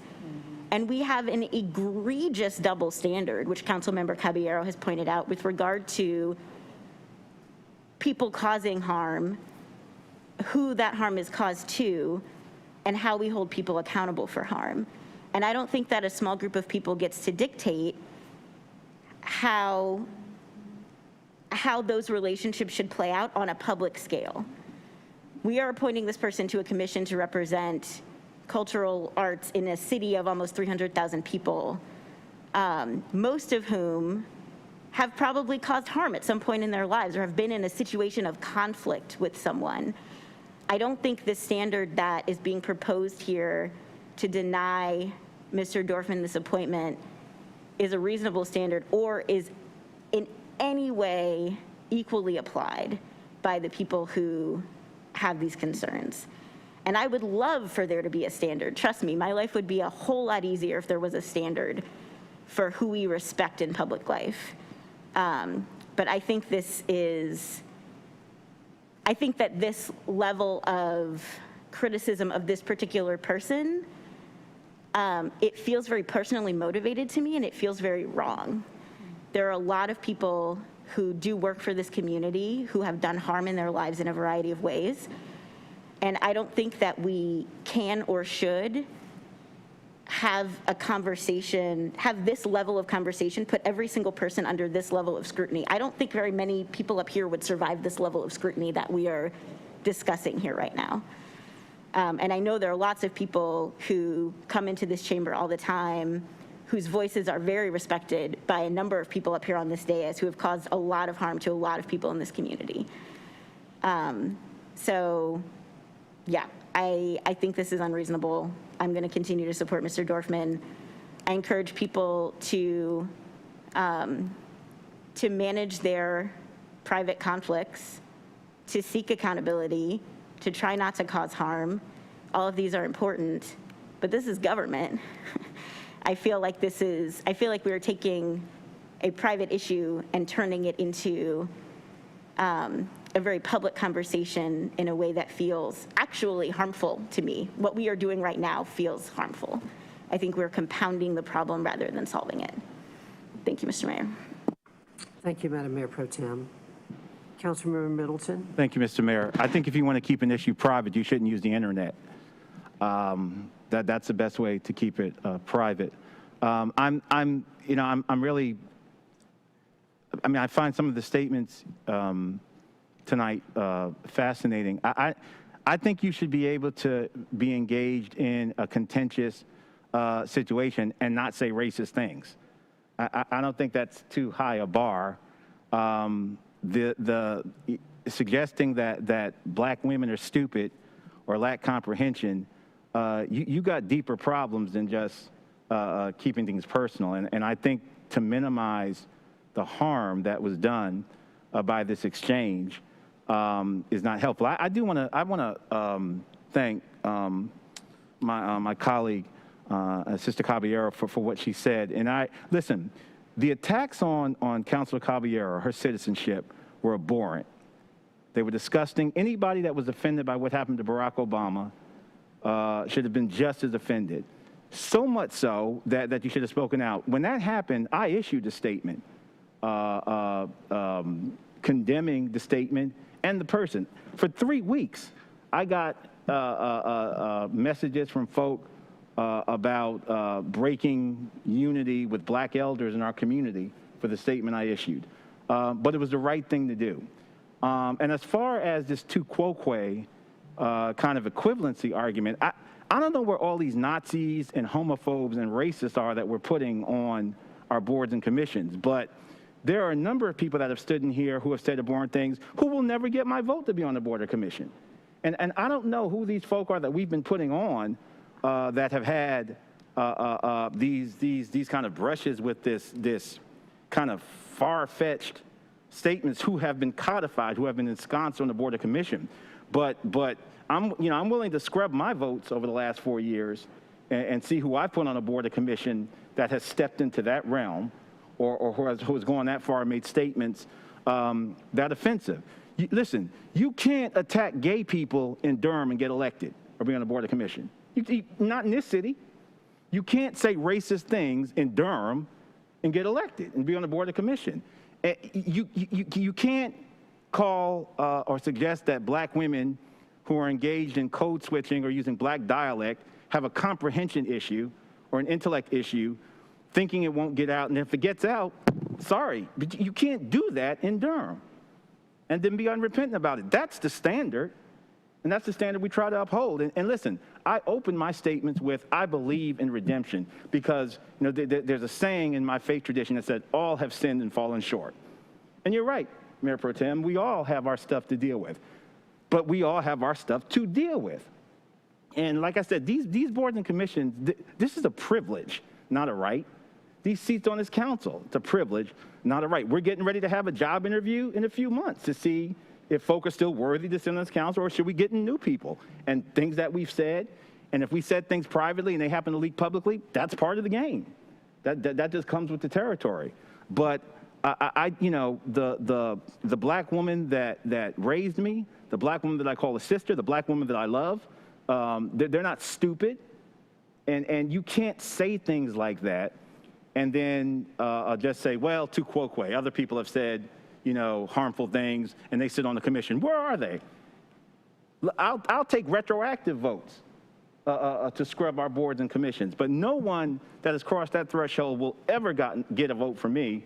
And I can't recall anyone that I voted for to be on the board or commission that has caused that type of harm. Now, I do agree that I think it's unfortunate that it would be centered on one person. I do, and I if it weren't pulled, I was prepared to vote. Listen, there have been people that I voted for, put on boards and commissions that did not make my original ballot, but out of deference to my colleagues, they got enough votes on the front of the council, and all of us are prescient, intelligent people. We know what happened, but if he passed muster and got 5 or 4 of you to get past that, I was fully prepared by consent to vote for it. But because it got pulled, and because we've heard from our community, and because we are here, that's why we're having the discussion. I don't like to call people out, single people out. There have been people that I've voted for board and commissions that I know have talked junk about me. I've seen the post. But they got the votes, and I thought they would do good jobs, and it's not about me personally. So that's where I draw the line between the personal stuff, because if it were personal, there'd be a whole lot of people I wouldn't have voted for to put on the board or commission. But here we are. I think that some work has to be done. Some healing has to be done. I'm asking members in my community to give Mr. Dorfman the grace if he's willing to do the work and make amends and sit and listen. And I'm asking Mr. Dorfman to do the work, but it is clear to me that he has not done the work, and this is Durham. You can't attack gay people, you can't attack black women, you can't attack poor people, you can't attack marginalized people and get sat on the board or get elected to these seats. This is Durham. That doesn't happen here. Thank you, Mr. Mayor. Yield back. Thank you, council member. Other comments, colleagues? Okay. I have a comment, which is, these are, I've definitely voted for Mr. Dorfman, and I think that he would make an excellent member of this group. He has made a tremendous cultural contribution to our community, continues to do so. And he's a friend. I respect him, and I think he would do an excellent job. I am, and although I have been sort of, I don't know, aware of, kind of atmospherically aware of this situation from a couple of years ago. As you all know, I don't read social media, and so I have no idea what was said, but also am concerned when I hear from Councilmember Middleton, your description of what was said. And so if we were going to be voting tonight as to whether or not to approve Mr. Dorfman, I would definitely vote to approve him. If we are voting to, as the motion currently exists, that we will take this up at the work session, I would support that because I would like to know a little bit more between now and the work session about, I don't know this email. I've never seen this email. If this email was racist and there has not been reparative work done, I'd like to know more about that. I heard what Mayor Pro Tem said about that reparative work. I'd like to know. So that's my feeling. If we're voting tonight whether or not to appoint Mr. Dorfman, I will definitely be voting to support him. If we're voting to spend a little bit more time, get a little bit more information. I also am concerned that it's about, I worry about us getting into a big discussion about one person and their record and their personality and that's a worry to me. And it's exactly what you said, Councilmember Middleton. What we do is we vote, and usually there's some plurality, then we get in here and we all vote by consent to approve the motion. But that's a heavy charge, and I'm hesitant to move on beyond it without doing a little more examining. So I hate that, but that's where I am. Mayor Pro Tem. Thank you, Mr. Mayor. I share your concern, and I really think we should do this tonight. I worry that continuing this I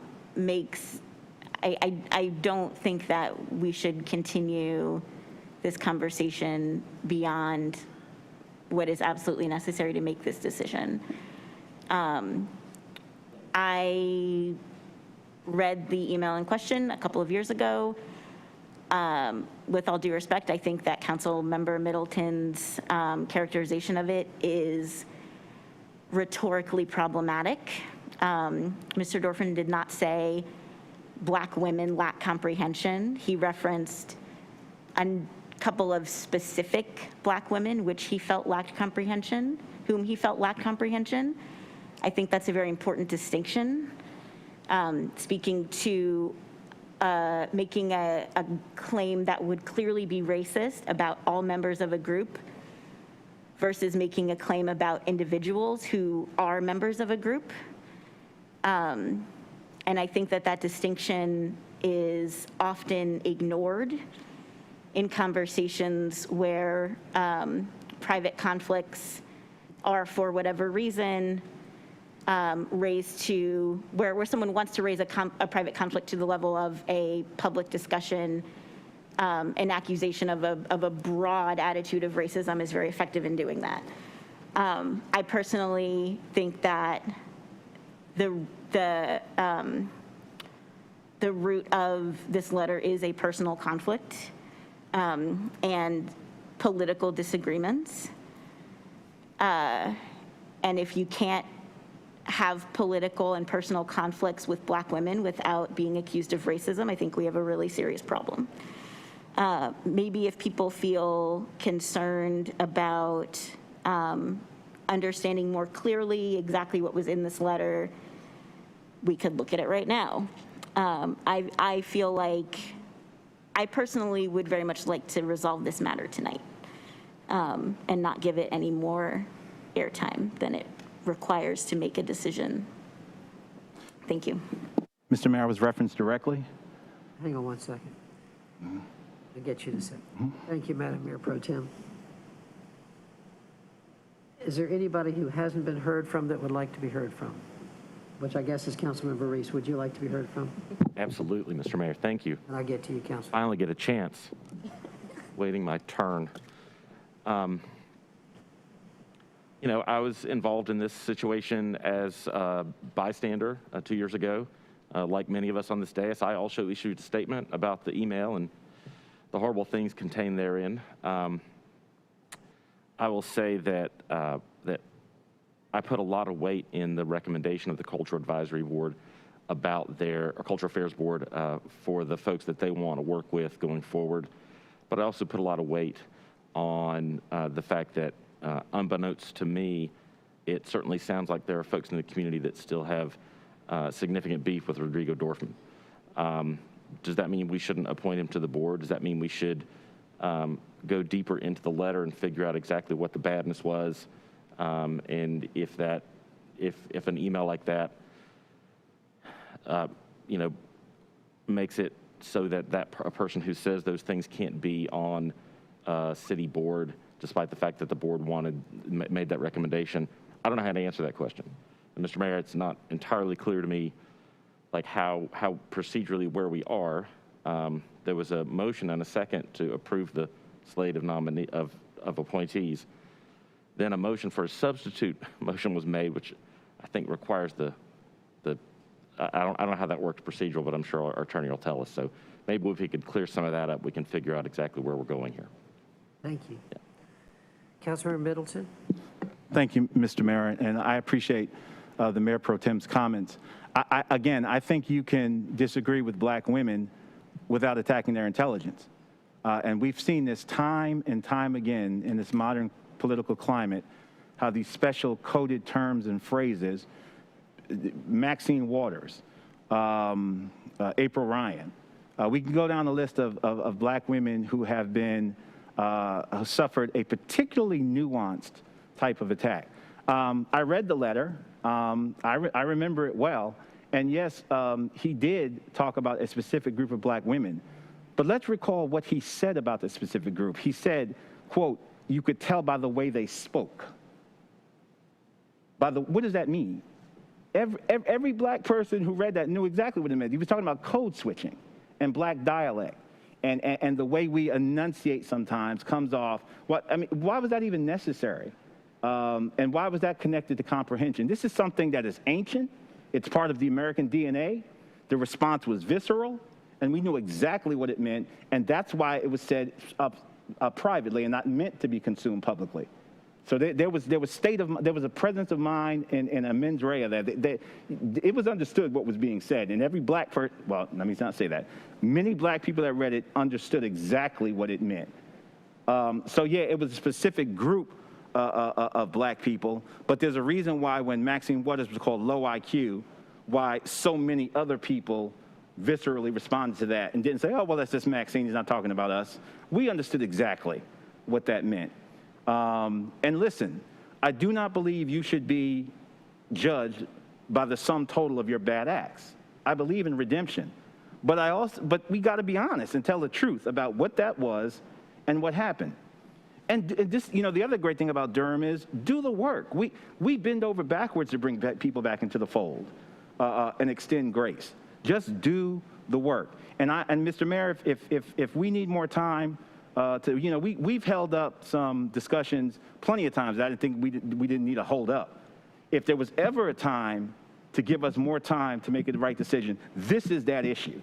We've done it for zoning cases and other things. We've kept public hearings open. I don't know what is so pressing tonight that we have to settle this matter tonight when clearly there's pain, there's concern in our community, even on this council. Why can't we take a couple more? Why is it so important that we have to do it tonight? Why can't we take a couple more days? And I would certainly support that, Mr. Mayor, to give you time, as you've indicated, that to get more understanding and to verse yourself more on what's happened. That's a good idea. We should do that for the sake of our community.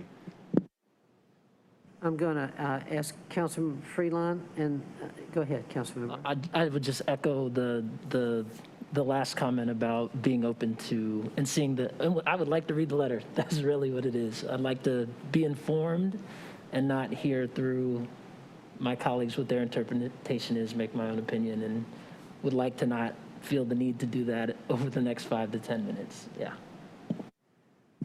Councilmember Caballero. Okay with that as well. Okay with that also.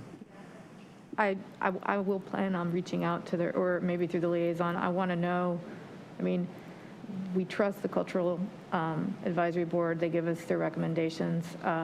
There were several other Latinos, but I will say that that has not been a board that has had great representation from the Latino community.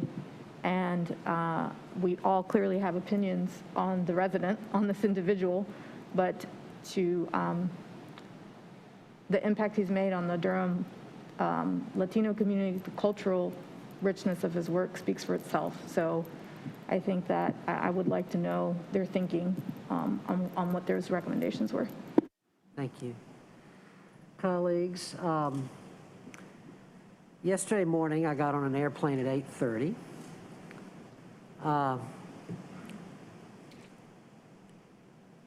At midnight last night, I finally flew out of Dallas-Fort Worth and arrived in Charlotte at 4 a.m.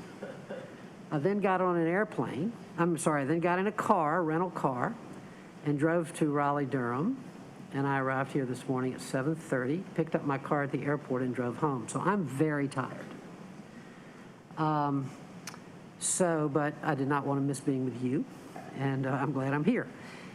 I would like it if we could move to some sort of resolution on this. So I'm going to suggest that we go ahead and vote on the amended motion. The attorney has told me that we're calling it.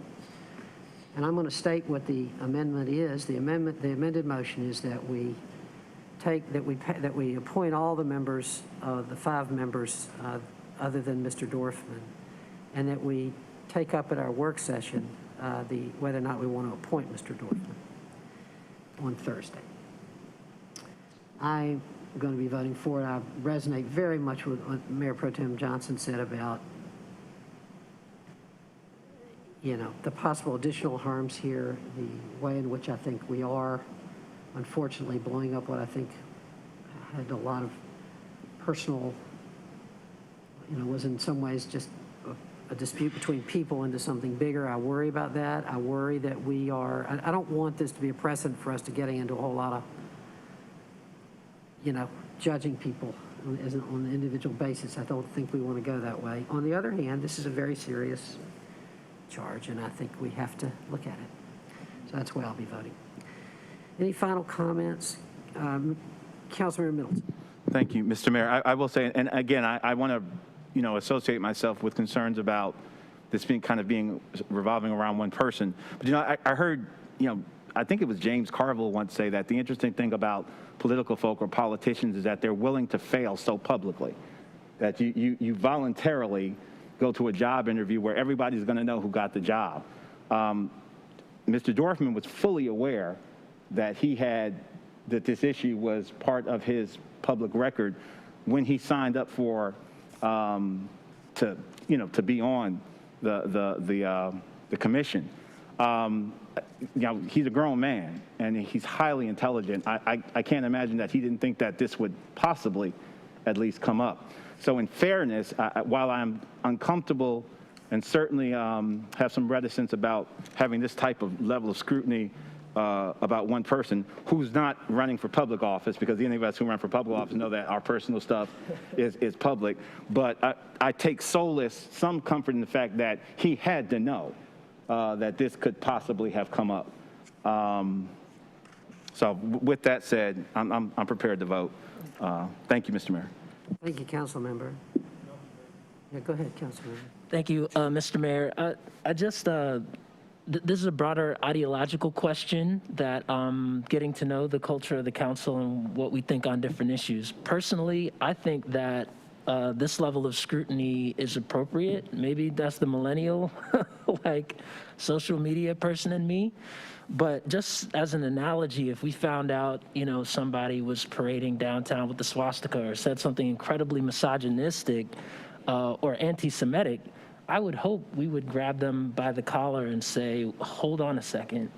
And I don't care if it adds an extra 30, 45 minutes of scrutiny to our conversation, because I think that's, as Councilmember Middleton said, that's what that's what you're signing up for with this kind of thing. So I'd like to hear also more, maybe we could talk offline, Mayor Pro Tem, about how you perceive this as harm to the process, because that part that's a part that that's not quite computing. And I would love to have that conversation before Thursday to get your thoughts on that. So thank you, Mr. Mayor. Thank you, Council Member. Councilmember Freeman, this is going to be the last word.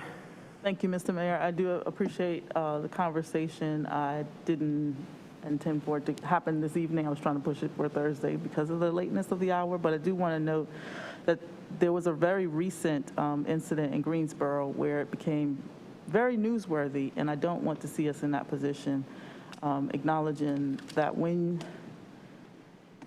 you see those types of tropes and you see that type of reaction and response repeatedly, when you don't listen to them, you open yourself up to the liability. And so I just want to make sure that we're not creating that harm on our boards and commission. And so I do appreciate the conversation this evening. And I do want to end with saying I'm not perfect. I have my own errors, mistakes, but I am always repentant. And that would be the difference in what I'm understanding this evening, is that there's been no repentance, and that the people who felt the harm don't feel like they've heard a response back on it. So thank you. Thank you, Council Member. Colleagues, we have a motion on the floor to approve 5 of the members of the Cultural Advisory Board, with the 6th member being Mr. Dorfman, whose nomination we'll discuss on Thursday. Madam Clerk, will you please open the vote?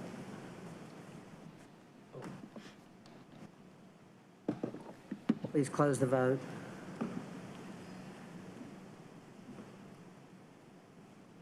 The motion passes 7-0. Thank you. I know you all think we're finished.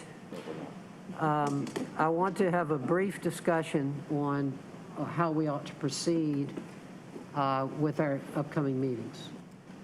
I'll just go ahead and say that I have been, as you all know, a big advocate of coming back in person. I have really wanted to come back. I wanted to come back without masks because I wanted to show people the important benefits of vaccination.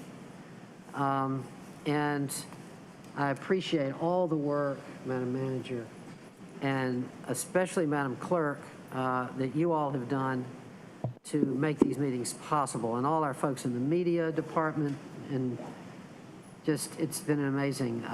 This hybrid meeting has been taking a lot of work, and it's been quite amazing. But now I am thinking, what I don't want to do is start encouraging people to come down here. And I think if we have meetings in person, that's kind of the purpose, is for us to be here and to encourage a whole bunch of other people to be here. And I don't think that's right now. And so I'm recommending that we go back to the virtual meetings only for a period of time until we have the virus more under control again. But I'm happy to abide by the majority of the council. That's not something that I understand that there might be another way to, we might want to continue to do this. So I'm very interested in just hearing quickly each of your opinions, or anyone that would like to express them, so we can give some direction to our staff. Anybody? Councilmember Freeland. I'm cool going back virtual. Thank you. Admirable brevity. Councilmember Caballero, you are, Yeah, it's just for my concern, and I'll say this quickly, is several of us will be having kids who go back in person, and so my fear is that their exposure, I know there are folks here who have grandbabies who are unvaccinated, kids who are home who are unvaccinated, and so that I appreciate your consideration of it. Mr. Mayor? Councilmember Middleton. Thank you, Mr. Mayor, and I appreciate your sentiments, and I resonate with them much.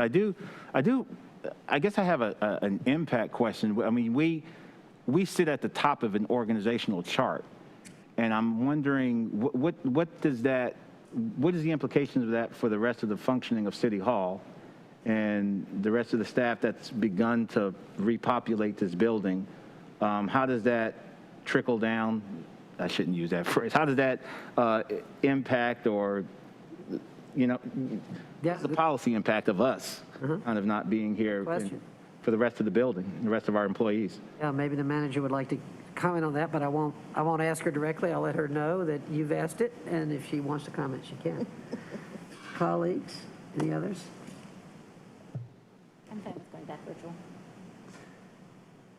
I'm fine with it, but I do think it does beg the question, if we don't think it's safe for us to meet here and encourage people to come here, does it make sense to continue to ask our employees to come into the office if they could work remotely?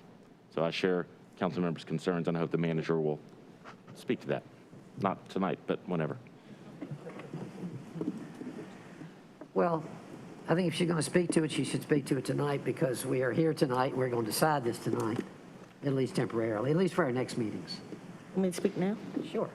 If I could just make sure I add an additional point to just note, I think when Mayor Schul asked if we wanted to return, I made this point in acknowledging that we are going to have ups and downs, and just making sure that we tie some, not metrics, but some actual data to that, so that it's not just arbitrary, would probably be helpful. Yeah, thank you. Madam Manager, would you like to comment? Yes, Mr. Mayor, Madam Mayor Pro Tem, members of the Durham City Council. The changes that we made on the 26th, last Monday, were changes I would characterize as minimal changes to operations in City Hall. We had the building open on Tuesday, Wednesday, and Thursday. We added Monday and Friday, and we went to our regular operating hours for residents who would seek to come to city government during regular business hours to do business with us in any of the departments that we have. We did not mandate, or I did not mandate, a number of employees to be present in any particular department. Certainly didn't discuss having employees sitting like we're sitting here, 1 and 2 feet away. Actually, I discouraged that because we work all day, and certainly would not want folks working in open areas near each other. So while we did bring additional employees back into this building, it is certainly not at 100%.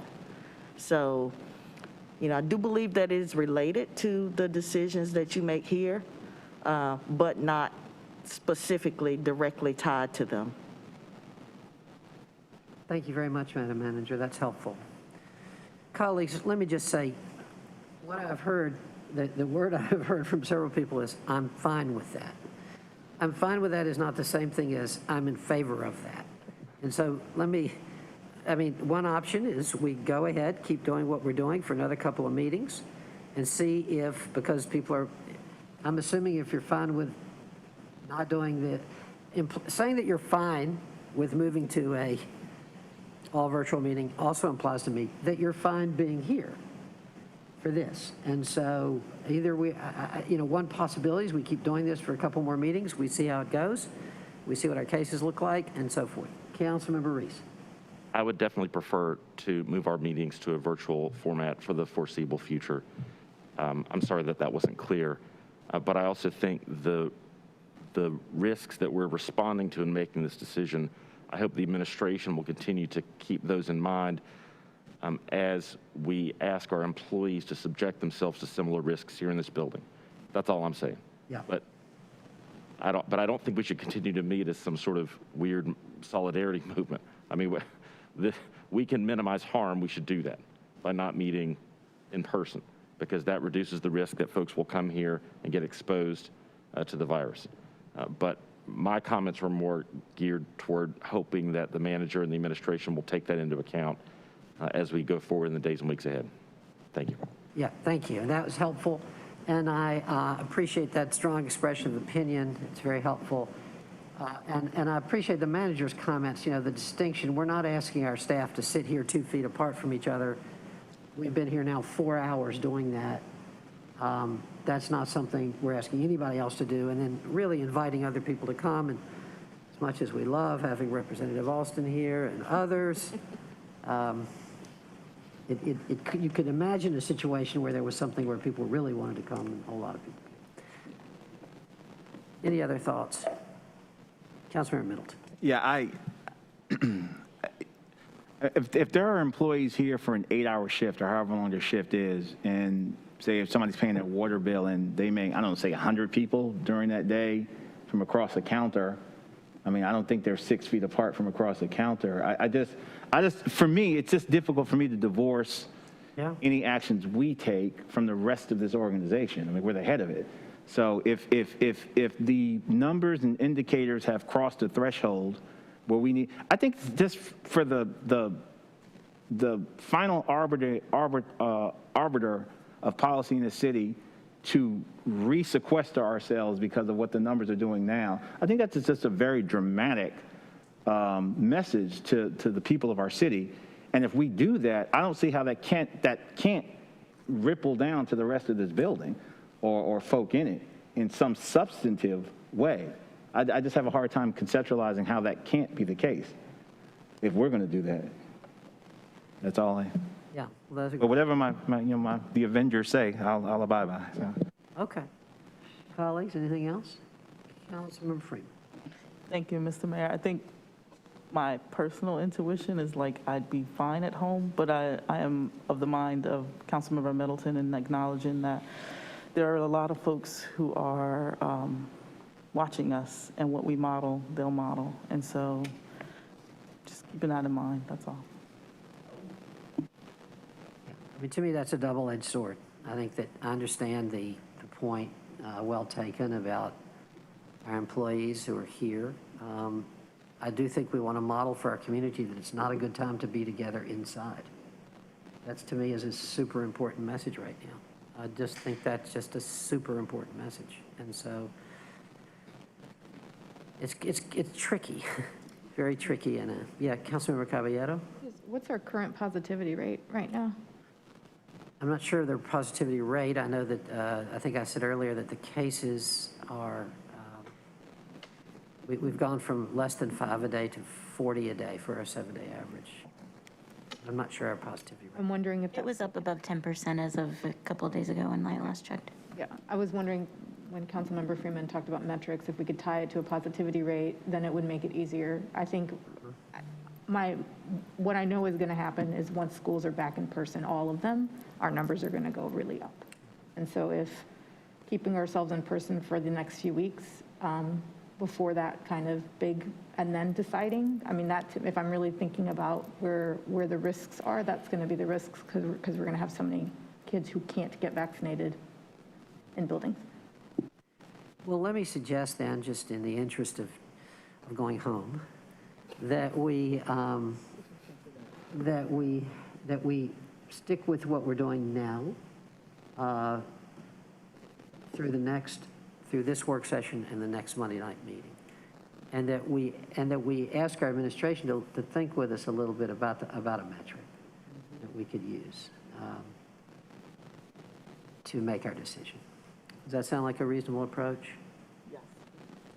I'm so sorry. No, it's all right. I'm just, you know, I'm comparing my public duty to the level of how tired I am. Well, just, I mean, before we, you know, just agree on that, I mean, I don't see why we couldn't go straight to virtual, especially, and then just leave it to the city manager to decide what to do with the staff. You know what I mean? Like, I don't see sticking around for an extra 2 weeks to give them time to figure out how the staff needs to react. They're not mutually exclusive. We can make a decision that's best for this council and give the staff time to come to a reasonable conclusion based on the data for everyone else. True that. And that would be my preference. Okay. And I'll reframe it from I'm cool to strong preference. I'm kind of more in Charlie's. Okay, so we've got at least 2 strong preferences for virtual. Mayor Pro Tem. I prefer virtual as well. I wouldn't say strong, but moderate preference. All right, to doing that right now. Yeah. To going virtual immediately and to asking our city manager to consider some stronger COVID-related precautions for our staff. Okay. All right. I think that while that's not exactly a consensus, I think that's the majority opinion.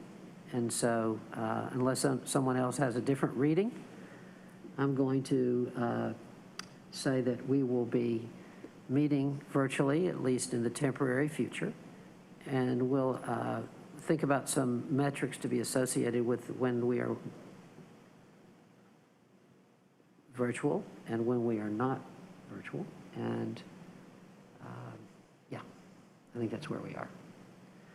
Okay, thank you, colleagues. It was a valuable discussion and a good evening. Yeah. Well, I just want the record to reflect that I certainly will abide by it. I just think that that's problematic optically, I think, for the people of the city. And so I'll just leave it at that. But I'll abide by what my colleagues decide, obviously. Yeah. Okay, thank you. All right, I'm going to declare this meeting adjourned at 10:55.